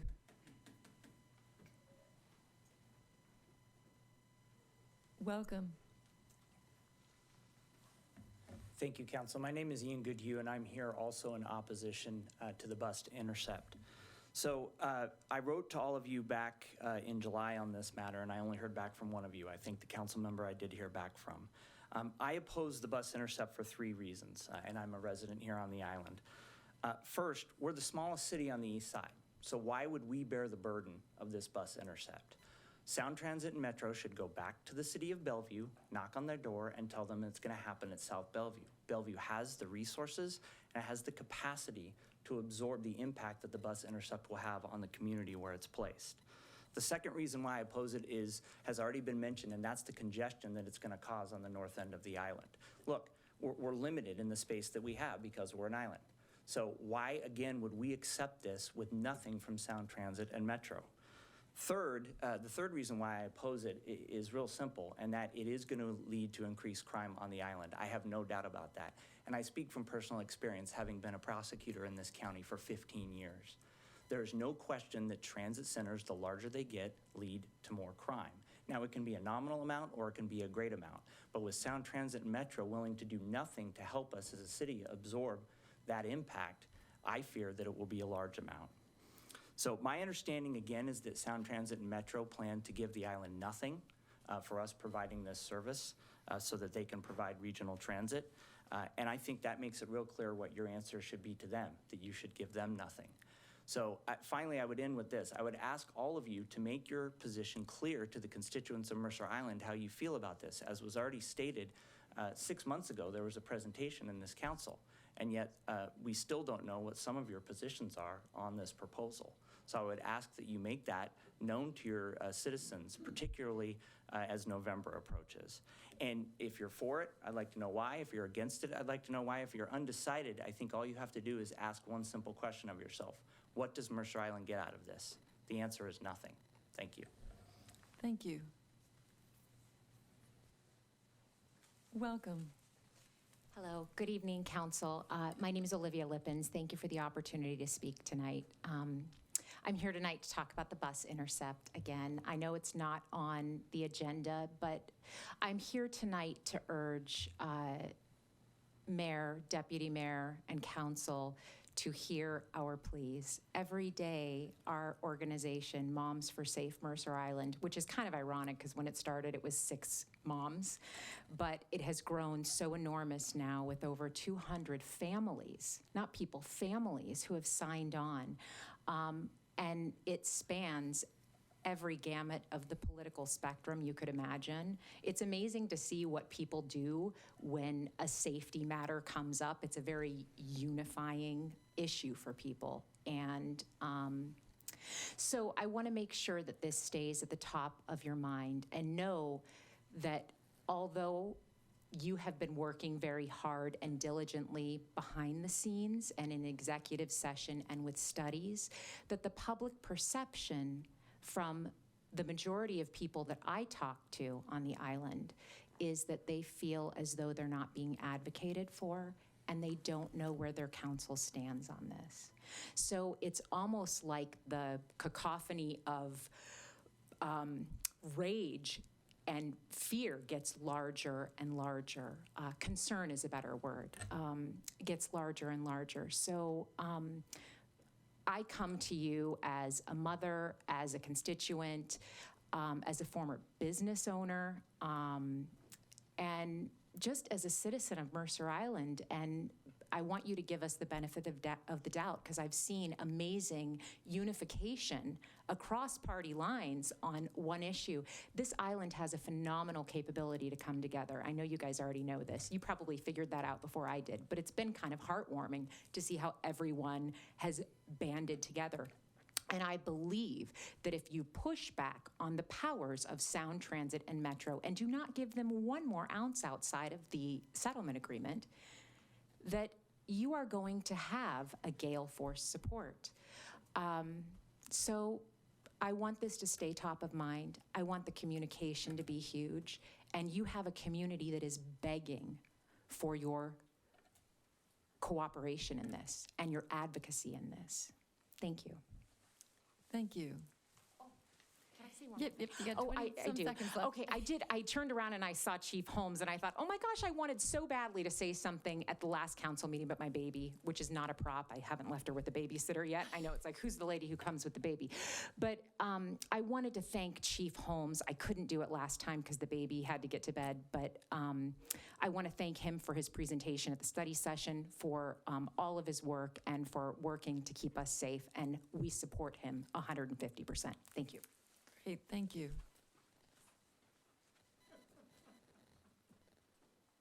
Welcome. Thank you. I'm Jake Jacobson. I reside at 4033 83rd Avenue Southeast, and I've lived on Mercer Island for 30 years. Preliminarily, and not the topic I came to talk about primarily, is our church recently decided we didn't know what to do in the event of an active shooter. And so I brought that to ask Chief Holmes what we would do. And one of his officers, Officer Munoz, gave a presentation, and educated us on what to do, not only if something, God forbid, happens in our church, but if there's a shooter, active shooter in QFC or, you name it, any place on the island. So fantastic job, and we're very appreciative. So our kudos go out to the chief. I'm here in opposition to the bus intercept. It's time to say no, and simply no. And we have the rights to do that under our settlement agreement, particularly under Section 4. We have the benefit of having had a pretty careful and thorough legal analysis performed gratis by Bob Medved. And as he makes clear, there are all kinds of ways that we can exercise our leverage and our position under that agreement to enforce that in the best interest of Mercer Island. And we need to get on to that, because I've dealt with Sound Transit and I know how they work. And it is what's theirs is theirs, and what is ours is theirs to the extent they can get it. That's the way they operate. And anybody who thinks differently should be waiting for the tooth fairy to call on them. The other aspect of it that we need to look at is risk. And one of the duties of our city manager and our city council is to manage risk. And the recent shootings and knifings on at transit stations are illustrative. You'll recall that there was a murder-suicide, I think down at Luther Burbank Park. There's been a drowning, several instances. What it does to our police and fire is just completely distort them. They're all hands on deck. And who pays for that?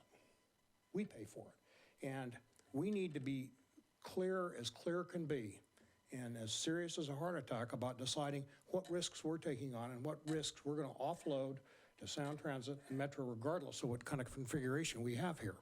And this is not, there are people who can figure this stuff out.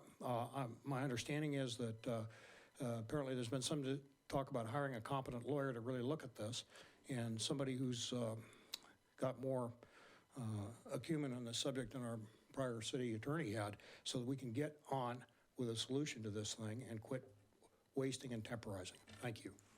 Thank you. Is there anyone else for public appearances? All right, seeing none, public appearances is closed.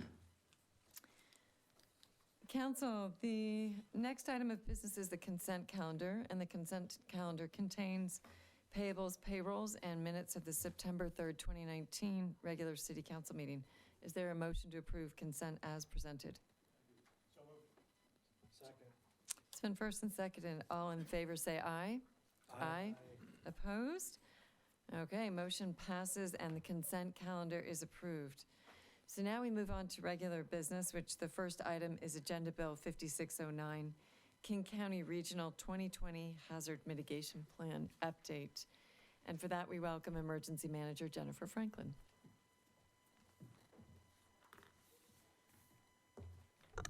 Thank you, Mayor Bertlin and Council. Is it okay to talk from here? Okay. Thank you so much for allowing me to be here. I do have to go ahead and say that I provided you with an updated plan that's in front of you right now. And the reason for that is as you know, this is a draft plan. And I received feedback today that there were some things missing, and also that one of the projects, Project 9, which is the South End emergency well, was not included in your packet. So that has now been included. So I just wanted to go ahead and let you know, I'll read through this, not the plan, but the actual agenda bill, and then we'll go through and any questions you have on it. There are just some changes that I wanted to let you know about the plan. So to give you some background on this, the Disaster Mitigation Act of 2000 requires applicants seeking funding through the Federal Hazard Mitigation Grant Program to have an approved hazard mitigation plan. The City of Mercer Island's first plan was created in 2004. An update was adopted in 2011, and the last update was approved March 16th of 2015. Plans must be updated every 5 years to remain eligible for funding. In January of 2013, a partnership of King County cities and special purpose districts embarked on a planning process to prepare for and lessen the impacts of costs to each jurisdiction, having to pay for and update individual plans. The partnership was formed to pool resources and to create a uniform hazard mitigation strategy that can be consistently applied to the defined planning area and used to ensure eligibility for specified grant funding success. The effort represents the second comprehensive update to the initial hazard mitigation plan approved by the Federal Emergency Management Agency in November of 2004, as well as a return to a truly regional effort following a truncated 2009 planning process. The planning area for the hazard mitigation plan was defined as all incorporated and unincorporated areas of King County, as well as the incorporated areas of cities that cross county boundaries. The result of the organizational effort will be a FEMA and state emergency management approved multi-jurisdictional, multi-hazard mitigation plan. Mitigation is defined in this context as any sustained action taken to reduce or eliminate long-term risk to life, property from a hazard event. Mitigation planning is a systematic process of learning about the hazards that can affect our community, setting clear goals, identifying appropriate actions, and following through with an effective mitigation strategy. And mitigation encourages long-term reduction of hazard vulnerability and can reduce the enormous cost of disasters to property owners and all levels of government. Mitigation can also protect critical community facilities, reduce exposure to liability, and minimize post-disaster community disruption. So the hazards identified for Mercer Island and King County, when they do their actual plan, they include human-made disasters as well. We as a local jurisdiction do not have to go ahead and include those. We only deal with the natural hazards. So our 8 areas that are truly a focus for Mercer Island that we plan for are earthquake, flood, landslide, severe weather, which is like drought and heat, severe winter weather, which is what we tend to experience annually, it feels like, tsunami and SAISH, volcanoes, and fire. The King County office... Jen, I'm sorry, can I interrupt you? Sure. Can we move on to yeah. they have this in front of them, so they're good? Okay. Yeah. Not a I would just problem. say, why don't you move on to talking about the actual projects that we That would be put in great. the plan. So basically moving on to going ahead with the actual plan, and just so you're aware, with the updated plan that you have in front of you, pages 8, 9, and 10, there's some highlights in there. And as this is a draft document, and I've been getting feedback from King County, these are some of the changes that have been made since you received your copy. And I just wanted you to be aware of that. So in the actual plan itself, we're required as a city just to go ahead and go through the introduction, and I won't go through this whole thing step by step. You've all read it, but I just wanted to make sure that you are aware of the changes. So as an example, page 3, it kind of goes into our hazards and what different projects that we've identified that may be affected by those hazards. On page 4 and page 5, 6 and 7 are the actual hazard maps.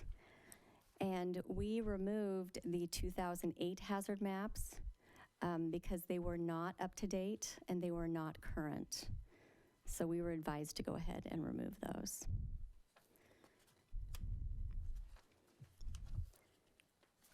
And then going on to pages 8 and 9, basically this is going into the assets, the Mercer Island assets that we have.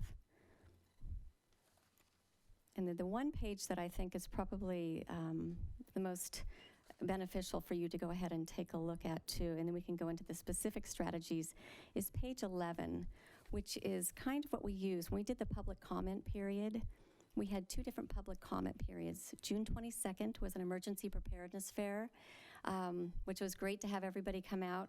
And we at that point had what you have in front of you on page 11, which is kind of this tool we used that staff identified what the top 10 projects, hazard mitigation strategy projects they felt were the biggest concern for Mercer Island. So they identified those top 10 projects. And then we had the public go ahead, because one of the big focuses with King County, and they are the first county in the United States to do this, was to incorporate factors of consideration like equity and social justice and vulnerability. And so including that, we went ahead and had the public go ahead under the factors, and they could go ahead and list what projects they felt included these factors. So it was kind of great to get their feedback. And what you're seeing there under the factors is basically the public's response at that event for how do these projects actually address these kind of vulnerable issues. I'm going to ask just one Sure. very technical question. City-owned docks need to be replaced and rebuilt to withstand SEICHES. What is that? Yeah, it's a SAICH, and I completely agree. So Mercer Island, we're on a lake, and we don't have an actual threat of a tsunami, so to speak, like the coastline does. But what we do have is something that is a little similar. They call it a SAICH, which is kind of like a bathtub effect. It's where when an earthquake happens, the water kind of sloshes up and down, and it can cause damage to your docks, boats, things on that end. Thank you. No problem. Yeah, I have all these FEMA speak, and sometimes I have to stop myself. And so, in that being said, so that's what these different projects were. And then we were able to go ahead and do an actual online survey, which is our second engagement project we used for the actual public, to go ahead and from July 8th until... I'm sorry to interrupt. Oh, sure. So do you need to go through every single step based on some required? Not at all. If you guys are good, then I just want to make sure that you have what you need. And if you have any questions, I can just say, if you have any questions, I'd be glad to answer them. I think the most important thing is Sure. to go through the projects and then, in some sense, a stack ranking of the projects. Right. I think that's where you're going to find probably, well, and of course then, the potential for funding or grant applications Right. for these projects. So Sure. if you're comfortable, maybe we'll just jump to that. What I would think that'd part be of the great. discussion. Sure. Okay. And I know Councilmember Wong has probably a more smart question than I asked. No, it's just a clarifying Yeah. question. I'm looking at your page 11 again, at your chart, Officer Franklin. Sure. And you mentioned that these 10 projects were identified by staff. Is this a ranking? Is like the number one? I mean, Not not at all. ranked. It's not ranking. It was just what they provided for me, and I just ranked them so that I could color code them on the map and give a number to them. But they are not so ranked. number one is not the top priority. No. I mean, they're all important, equally important. at least? Equally important. So maybe you could just, because I'm sure everybody at home, or arguably even here in the audience, may not have the list. Can you just run through those 10 fairly quickly? Sure. What they are, and just sort of an encyclopedia version? And I see Bruce reaching. I'm just saying, are we able to put it up on the screen, this page?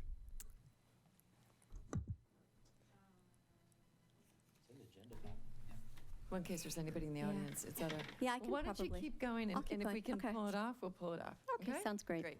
So the first project description, our fire doors at Station 91 may not open after an earthquake. And so basically in that situation, the way that they are constructed currently right now, if we have an earthquake, the structure, it may make it that the actual fire apparatus has to drive through the door because they can't physically open the doors. And this is the North End Fire Station, not Correct. the new one. Not the new one, Okay, yes. great. The second one is upgrading the Mercer Island Community Center generator. Basically, right now, it can do lighting, and it can function in the kitchen, but there is some issues whether we can actually use that for not only the shelter site, which we can still do, but we also have it slated as being a backup city hall. So if something happens to this facility, the community center is slated to be our backup city hall, and currently it does not have enough power with that generator to be able to do that. Great. Ally, thank you. That's terrific. Thank you. There you go. Okay, and our next one is going to be reinforcing the roadways to withstand landslide damage. Again, this is something that our Mercer Island is very prone, especially around East and West Mercer Way, to landslide, and along with Island Crest as well. And so with an actual Seattle fault earthquake occurring here, damage to the roadway is going to make it impossible for a lot of the emergency vehicles to get where they need to go. And so this is, again, to reinforce roadways to be able to go ahead and withstand the landslide damage. Okay, City Hall columns need retrofitting. This is probably our lowest cost one, but this right here, if you know what I'm talking about, the City Hall columns are right outside the Emergency Operations Center, which is also holding up the west wing of City Hall. So they are currently not reinforced. So with an actual Seattle fault earthquake, a 6.8 earthquake happening, there's potential for that west wing to come down and to block the entrance to the Emergency Operations Center. Number 5 is the Luther Burbank Boiler Building chimney. It basically needs to be taken down. It is a risk right now for falling. And so if there is public that walks near that, we have the earthquake, it's potential for that chimney to actually fall down. And so the cost is, it says in here to be replaced to code, but reality is to be removed is what that is. City-owned docks need to be replaced and rebuilt. Again, they are currently, and when you go into the projects, it talks a little more in depth about this, they're in need of repairs, et cetera, anyway.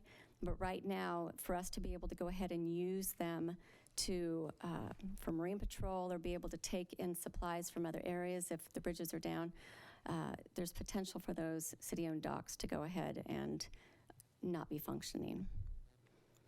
Upgrading the city's fiber infrastructure to link critical facilities, and they've been working on this. Back when Mike Kaiser was here, he had also talked about this and doing this, and so they're in the process. It's just that it would take, as you can tell, money to be able to go ahead and complete that for failover communications. Water lines and sewer lines will fail in an earthquake. Redundant lines are needed. And so it's just the fact that we have our water and sewer lines, as you know, in the locations they're at. If we do, or when we do have an earthquake, the potential for those to be damaged is prevalent. So that's the cost that they've decided to go ahead and put in there. Okay. Let me do this. And then the one area that wasn't in your packet was the second emergency well for drinking water and fire flow. Again, is to go ahead, and right now we have the emergency well on the north end of the island, which is great, but for the south end residents to be able to go ahead and get water a little more readily, the south end emergency well was brought forward as a need. And number 10 is stormwater pipe replacement to mitigate failures due to landslides. So these right now are the 10 projects in a very brief, and if you go back into the actual detailed projects, it goes into a lot more detail about what that looks like. But again, this is draft, and as you know, we've kind of mentioned it before in the packet as well. It's a 5-year plan. This will actually will go to King County around September 30th. At that time, King County will go ahead and take a look at it, make what changes they feel needs to happen. And then on December 15th, the actual plan will go to FEMA. And then you will actually be able to see the final draft or the final plan come back again in spring of 2020. Great, well, thank you. So I'm going to ask a practical question, I think, of you and perhaps the city manager, et cetera, and that is, so it's great to have a list, it's great to have a plan. What happens next? I mean, at what point does the community, does the council weigh in? Because there's some things, that just jump out at me. Reinforced roadways, $15 million, that's incredibly high level and with a ginormous price tag. At the same time, when I see something like fire doors at Station 91 will not open after an earthquake and it's $400,000, that speaks to me to a priority that council and community may want to tackle. So what is it, when this thing is finalized, whenever it is, in the next quarter or so, what next? Does this somehow show up in our budget discussions, our capital, our CIP? So this plan is required so that we can go ahead and get grant funding if we have another disaster happen. So let's say we had the landslide in 2017. Because we have a current hazard mitigation plan in place, we were able to go ahead and get 82.5% of that reimbursed.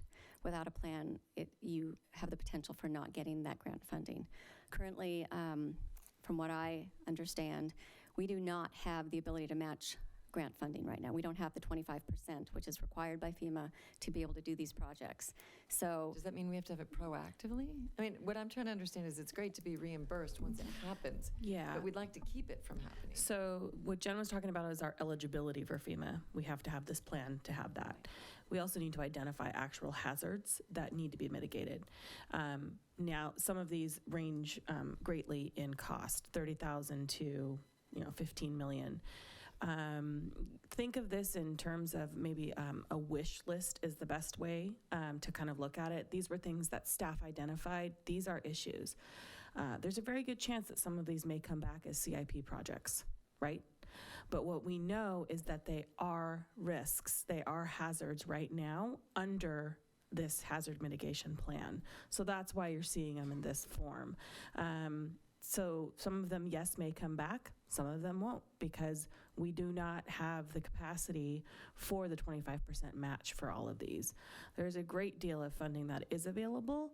And so looking at some of the lower ones, if get that funding, we may be able to find the capital for some of these projects. The purpose of tonight is not to dig deep into these actual specific projects. It's to just know that they've been identified, and we're going through the process to make sure we're eligible for FEMA reimbursements. Great, okay. We have Benson, then Salim. Just, I don't know between who would answer this, but so all FEMA grants require the 25% match, is that correct? Well, and sometimes it could be more. So right now with the hazard mitigation plan, they are, with the lump sum of money that they receive specifically for these types of projects, they are doing a 25%.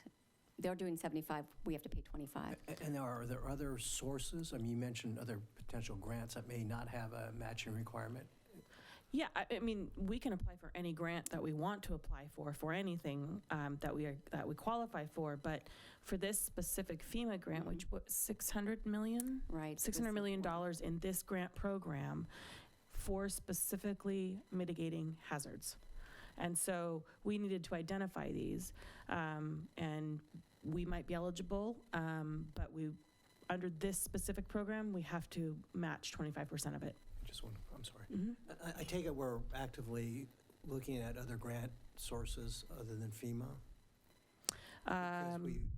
Because we are having trouble matching? Well, some of these projects do, I mean, these are broad categories. They naturally overlap with TIP and our capital plans. So yes, they are like roadway improvements. That's part of a whole nother planning exercise. And yes, we're certainly looking at grant opportunities.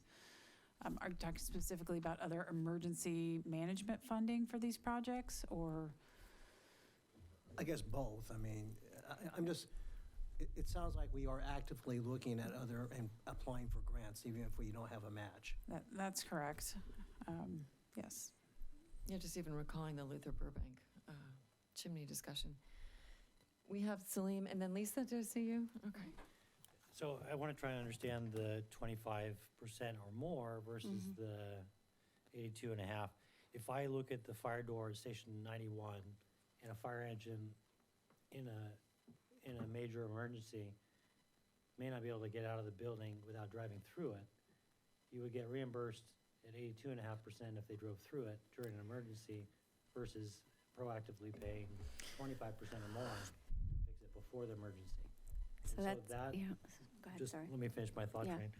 That's juxtaposed with the community center, where for 100 grand more, you might be able to get the generator capacity that you need to use it in the emergency, which might be more useful than a functioning door that you drive through one time. Is that the way you think through prioritizing these types of projects? No, so normally when I'm going to go ahead and prioritize, it's truly getting together with staff to figure out which one they feel is going to be the most beneficial for the city. So in that situation, if they feel, if the fire doors, and along with public comment too, even looking at what they've put together, if they feel the fire doors are going to be the most important project, and that's really what they want to go forward with, then we'll dive deep into that and look at that. But it does come back down to needing that 25. I don't want to dive deep with staff into a lot of these projects if there is absolutely no capital to go ahead and do this. and we have to update this plan in 5 more years. And yes, these might go ahead and still be on the forefront, but there might be other projects as well. So, Can we have Lisa? Thanks. Appreciate this. Emergency management and planning is, I think, very important, and I appreciate all the work you and staff have put into it. Is there a particular timeline, so kind of a two-part question, is there a particular timeline on which we have to apply for grants? And is there a particular timeline on which we have to prove up the availability of matching funds? so I don't know about the proving up portion of it. There usually is timelines for applying for the grants. I know right now there's an open period, I believe until the end of the year, to go ahead and apply and King County, will help you with that. But when it comes down to these, oftentimes you're going to go ahead and find if you have a project like this and within the next 5 years, you have the ability to go ahead and have that 25%. I'm under the impression, and I could be wrong, but that we can go ahead and apply for that and within that 5-year period of time. So, and I'll find out if that's inaccurate or not, but. Okay, great, thank you. So let me just zoom out a little bit here. The hazard mitigation plan is a living document. So as new hazards are identified, we're constantly updating the plan, and Jen is working with all the department heads on our infrastructure and identifying areas of risk. So as this update goes into the county for review and ultimately approval, we have new internal information about risks, like fire doors that won't open, that will then allow us to review our capital resources and talk about, are these now things that need to be reprioritized? We haven't taken that step yet. We certainly wanted to introduce the draft to you tonight. And then we will be talking about, should these actually be moving forward? Fire doors not opening, pretty serious concern in an emergency. So we haven't done that step yet, and I just want to qualify that. But this is a good conversation, and we will head there. Can you just highlight for everybody, when and how will the public be weighing in? I saw that there was some general intake, but is there a more formal process? So these were the 2 public comment periods that they were allowed. So we did the first one on June 22nd, and then they had the survey that they were able to do until August 26th, I believe, whatever that date is. And so those are the 2 public comment periods for this annex. But then we would also have, obviously during the budget process, there's the CIP, et cetera. Yeah, so if any of these It's- projects we wanted to actually put into the CIP as work to be done, it's very separate then from this hazard mitigation. Okay. It becomes a CIP project. We've actually gone above and beyond the community input that is needed for the hazard mitigation plan, and then also gone the additional step of bringing it to the council for review. So we got 400 responses, over 400 That's responses on Let's Okay. Talk. So that was a really good platform for this. Okay, great. Benson? I want to go back to the CIP, and so I'm not going to get into the details of the projects, but the ones that really jumped out was the fire doors and also the columns. And so, and I saw that, obviously we'll apply for grants. If we don't get a grant, then it may be on the 2021, 2026 CIP. That's what it says. So maybe this is a note to Jason or somebody, but, I'd like to see that personally. I'd like to see those projects moved up. And I just want to make sure it doesn't get lost. And it sounds like you have that process, city manager, it sounds like. Sure, this information feeds that capital planning discussion that we're Okay. about a year out. Well, I, for one, would like to see those, at least Sure. those 2 projects move up. And so. In the meantime, just don't stand in the wing where the planning department is located. Yeah, okay. If all the planning staff left, yes. So understanding that there's no specific action, but I think, great work and super impressed that there was that much public input. But I think certainly an eye-opener for public, for council, and definitely some hints of things to come for, the council next year, future council to be addressing. Benson's got another. I just want, I sent the questions on to Officer Franklin before, but, maybe it's just me, but I think some people who look at this might wonder, what about the library? Where does that fit into this whole discussion? So can you just talk a little Definitely. bit about that. And thank you for that as well. The library is not a city facility, so in that sense, it's not something that I would go ahead and, in terms of needing to go ahead and make sure that that is one of our asset risks, it's not in there. However, the library is definitely right next to the emergency well, which we can use in an emergency. If we need to activate the emergency well, and the library is open and available, in an emergency, of course, we do what we need to do. But it's a space then that we can go ahead and use the facilities if they're, working. It can't be used as a shelter site because it does not meet Red Cross standard for the requirements to go ahead and be a shelter. There are certain things that you need to have, like showers and the ability to have an area for a pet shelter, and you've got to have space for, you have to have a kitchen, things on that end. So the library doesn't meet the requirements for a shelter site, but it definitely, is a space that could be used for if we needed it, especially with the well being open. We can definitely use that. And we have that somehow in agreement with KCLS? So we don't have an agreement with that. However, in a disaster, we as in emergency powers, we can go ahead and take over any facility that's needed. And I don't mean to say that in a really harsh Using way. common sense. But that's, if we needed to, and we have a great relationship with the library, so if we needed to use their facility, I can't imagine. It's the same thing with the Peak Building, using that for a preschool shelter. We are able to go ahead and have a verbal agreement with them, and if we needed to, we would use what we need to use for emergencies, so. Okay, great, thanks. All right, well, super. There is no action tonight, but I think definitely a lot of interest and conversation to come. So thanks for Thank you. that. We now move on to what is our final item for regular business this evening, and that is Agenda Bill 5607, State Initiative 976, Limits on Motor Vehicle Taxes and Fee Measures. So in compliance with state law, staff makes no recommendation regarding Initiative Measure 976. So welcome, Ally. Hi, I'm back. Did you miss me? Okay, I am here tonight to talk to you. I'm gonna figure out how to make this work right. Okay, can you hear me okay? Okay, so I'm here to talk to you tonight about I-976. It was filed in March of last year, or of 2018, as an initiative to legislature. The legislature has three options when that happens. They can take no action, and the initiative is placed on the November ballot. They can propose an alternative to the original initiative, and then it can be placed on the November ballot, or they can pass the initiative as it was written. In the 2019 legislative session, they did not act on this initiative, and so it is now on the November 2019 ballot as a standalone measure. The actual ballot language says this measure would repeal, reduce, or remove authority to impose certain vehicle taxes and fees, limit annual motor vehicle license fees to $30, accept voter-approved charges, and base vehicle taxes on Kelley Blue Book value. And the question to the voter is, should this measure be enacted into law? So here are some of the state and local funding impacts. This will repeal the authority for transportation benefit districts, will repeal the authority for regional transit authorities, Sound Transit, to impose motor vehicle excise taxes. It will repeal the authority for public transportation benefit areas to impose motor vehicle excise taxes for passenger ferry service and for Sound Transit. Will limit all other vehicle license and registration fees to $30.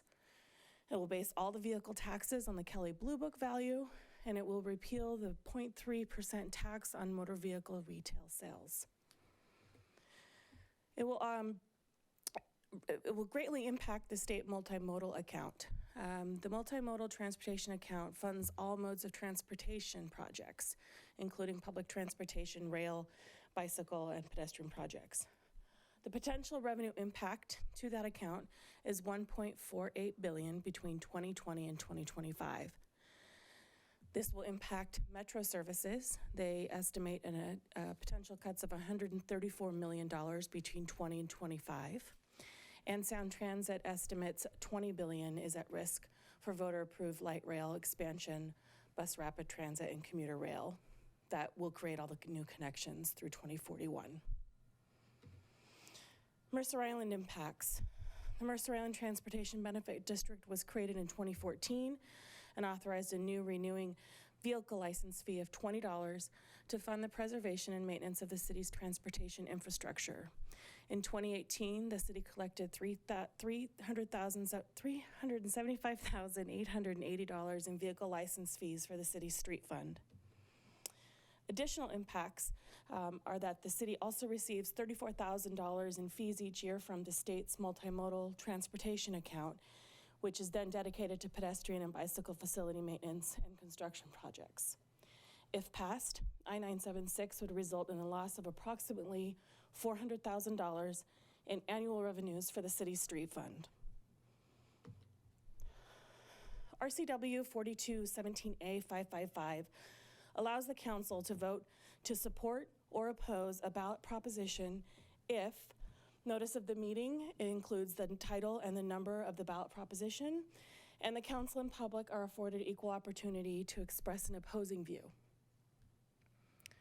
So the next steps tonight are if that the council desires to take an official position on I-976, you would need to direct staff to draft a resolution stating the council's support for or opposition to the initiative, and schedule a public hearing, which we have slated for October 7th, to provide equal opportunity to those with an opposing view to express their opinion. Great, thank you. Here to answer questions. Council, are there any questions? Not yet, I think, is probably. Oh, it's Benson, okay.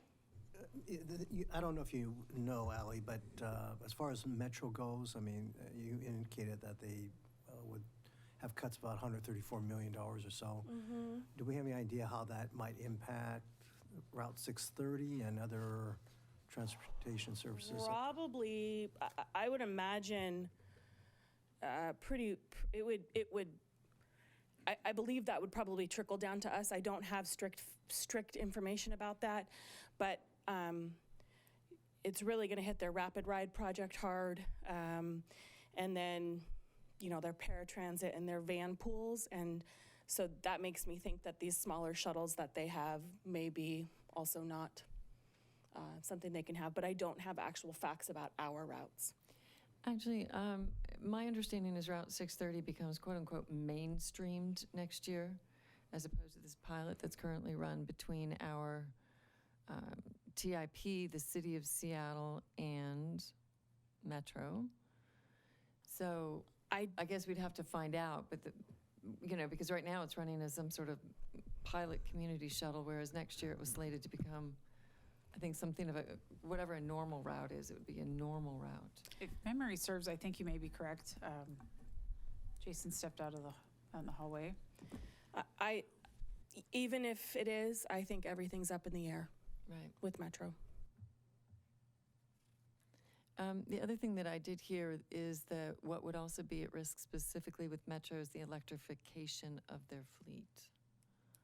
I don't know if anybody has more information on that or not. I don't. I tried to stay very high level, but there is a lot of material that is out there.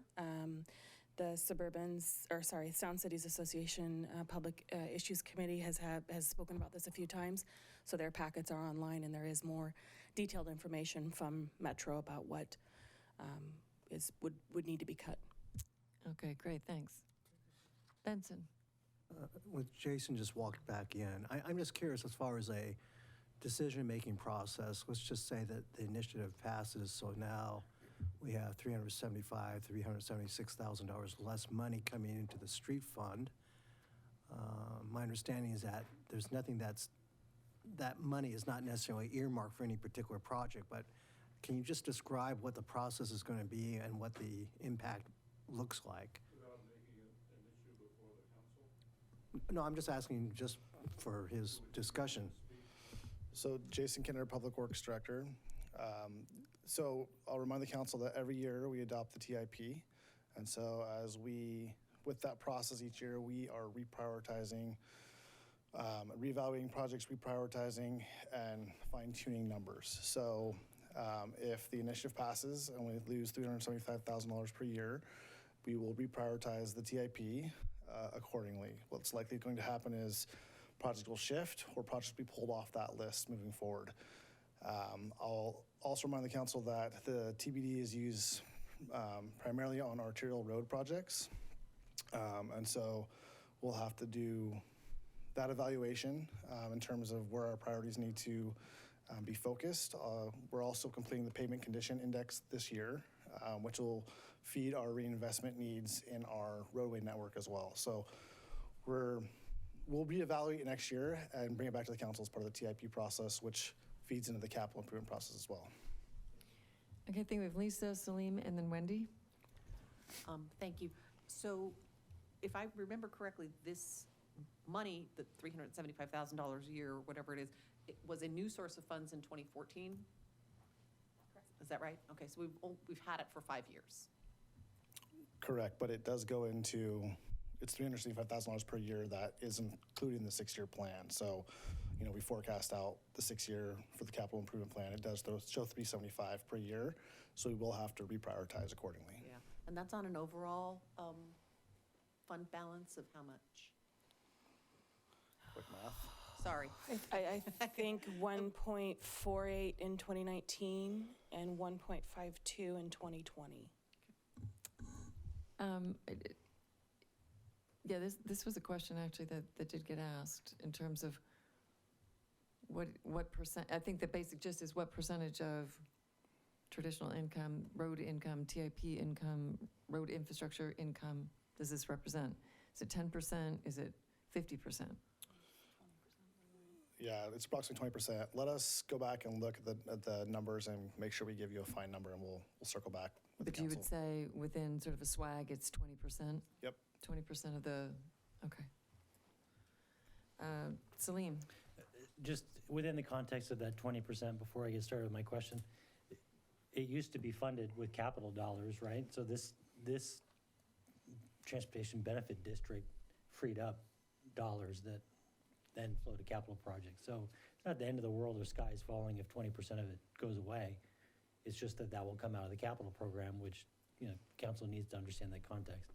The question I would have is, if 400,000 is what flows to Mercer Island, either through the direct collection through the benefit district or this 36,000 or whatever came back, what did Mercer Island pay in total dollars out because of this that they would not pay if this initiative is successful? Because in my mind, this is like KCLS, this is like the King County Park Levy, that the amount of money going out may not be the amount of money that is returned. And to the extent that those dollars aren't paid, you know, you could have another local initiative to pick up that revenue. So I'd just like to know what the total outgoing amount is. And I don't have that information. I think if I'm following you, what you're saying is we all have our or our car tabs that we pay every year, and there are different varying amounts on there for different authorities. And each taxing district has that authority to do that. I don't know what the city has paid in terms of all of the other authorities or to the other jurisdictions. So I don't have that. But as point of clarification, my understanding, and again, I could be wrong, was that the $20 per vehicle was $20 that came back to the city minus an administrative fee. So it wasn't like everybody, you know, I paid $20 for my car and we got $11 back. My understanding was we essentially got $20 minus an administrative fee. I think that's correct. What I'm hearing Deputy Mayor Neese refer to is something that's a little more global. Right, okay, but I want to make sure that we're distinguishing them between the two. So there's you're looking for the total set of transportation fees? Or what's your for universe? example, when I register my car, I pay an RTA fee. It's not reflected in the 400,000 and it goes to RTA. What is the total amount of all the excise tax, all the car sales tax, all of the RTA fees? That to me is important data to understand the impact to Islanders. And we do not have that information tonight. Okay. Sorry, Wendy and then Bruce? I'm just curious what other cities have taken a position one way or the other, and whether PIC weighed in, Benson, one way or the other. I know this is important on a number of different issues, and I'm just curious who else has weighed in. I know the city of Shoreline took a position in opposition. I don't know about other cities at this moment. And I believe that the PIC decided not to take any position. That's correct. Yeah. They just decided that the best role for SCA was simply to provide information. And I also want to make clear that that is also an option to the council tonight. No, nothing. Do nothing. So. Okay. So Wendy, your question's asked. Sorry, Bruce. To just clarify with Salim, or to maybe ask staff to actually clarify this, so that the TBD fee that we pay, that the council enacted in, if you're 2014, I don't recall what year it was. But 100% of that money remains here, if I'm not mistaken. And yes, perhaps some amount of it doesn't actually end up in roads because it ends up in administration of it, but 100% of the money is here. You're correct. You're correct. Councils, are there any other questions or comments? Yeah, sorry, Salim. So the state legislature had the option to propose an alternative, which would have presented on the ballot along with this. Was there discussion? Did they not come up with anything? Did they not try? What happened? I believe they did not even bring it up.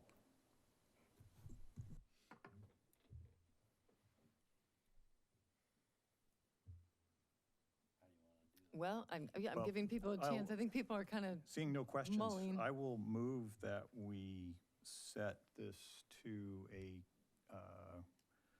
public hearing for the council to consider taking a position with regards to I-976 in light of the $400,000 impact that it will have on our city. Is there a second? Mayor Bassett, Councilmember Bassett, can you clarify if that's a resolution in support of or opposition to? Or both. It's easier for us if we have one. We could prepare two, but the way the statute is written is that we need to allow a public hearing so that council and the public can express an opposing view, which means that they need to express support for or opposition to something. So can I ask sort of a procedural question? Obviously, I think ballots drop, I don't know, something like the 16th or the 17th. Of October, yeah. It's the Wednesday after our second October council meeting. Because what I'm sensing is that there's still some questions that have been asked and remain unanswered. Is there the potential for staff to come, we can drag this out, staff can come back with more information, we can decide whether or not to have a public hearing, or alternatively, could this council decide to hold a public hearing because we want to hear what the public has to say? I'd have to defer to Beal on that one.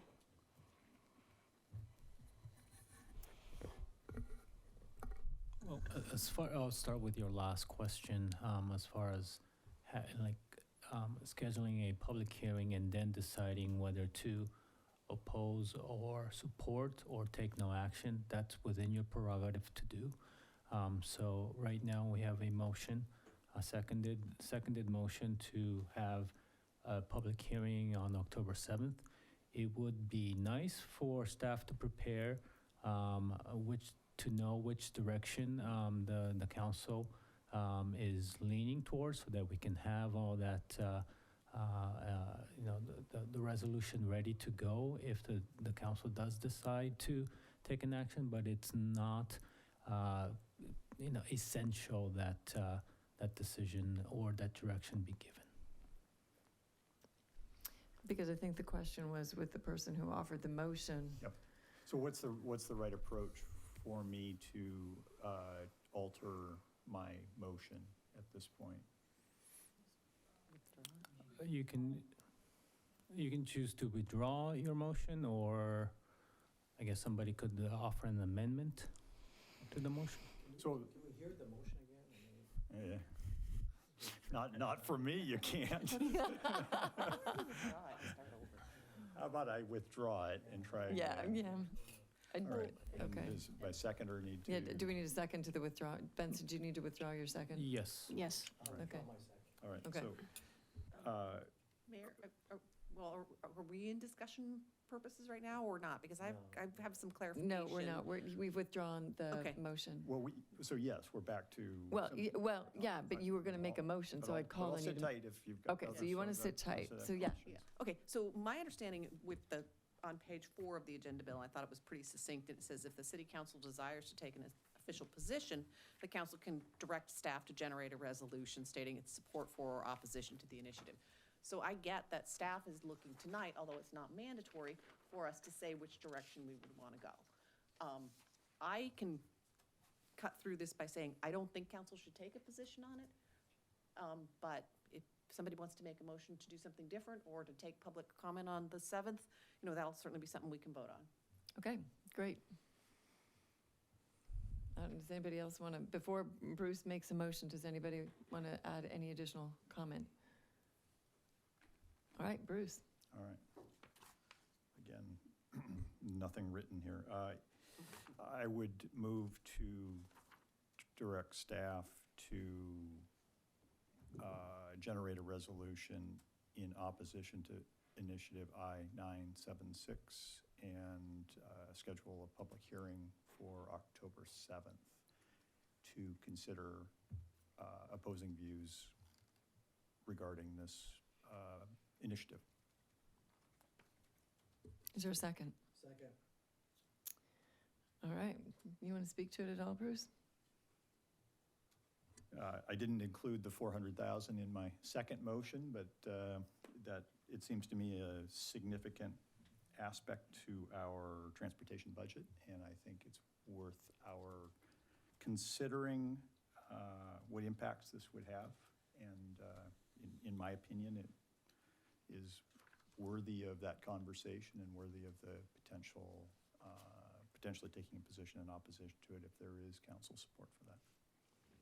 Any further comment? You guys ready to take a vote? All in favor signify by saying aye. Aye. So I'm hearing Bruce and Benson. All opposed, say nay. Nay. So, motion fails. Lisa, would you actually like to make a motion then that says council shouldn't take a position, or, is choosing not to take a position? I don't know if that's necessary. I would look to staff or our city attorney for guidance, but if so, I'm happy to do it. Or we can just, That would not be necessary. If you don't want us to bring anything on October 7th or schedule a public hearing, you don't have to do anything. If you'd Okay. like to take the opposite stance and would like to be in support of it, then you would have to take an action. okay, thanks for the clarification. Absolutely. Yeah, and just for clarification, I feel like this is something that individual voters can make up their own mind on, and I don't know, how much value or import council direction gives on it or how appropriate it really is. Okay, all right. My only response to that would be, I agree, obviously it is up to the voters, but it would have provided an opportunity to provide more information to the public. So I'll stay with that. Wendy? So in that regard, is there a way we could put this information out there with the facts and this impact beyond this agenda bill? Is there any appetite to make the information more readily available on the website? There are strict laws that we have to follow if we do it. And it has to be a very factual mailer that would go out, and it would be on our dime to do that. I'm not talking about a mailer or spending any money. I'm just talking about making this agenda bill more obvious. I'd have to review the statute and get the city attorney's opinion on that. Okay, never mind.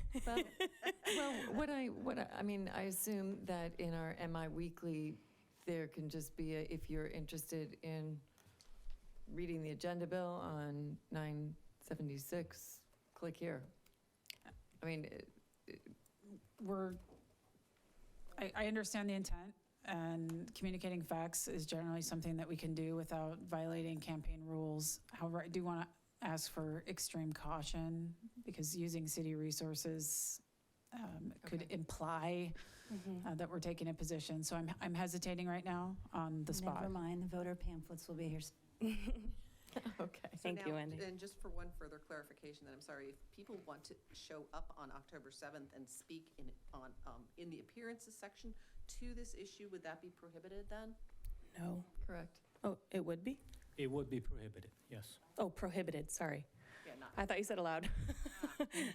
Yes, So there'd be no public hearing on And that's because 976. we're not going to take a position on it. yes, so correct. Okay. Doesn't matter. Okay. All right.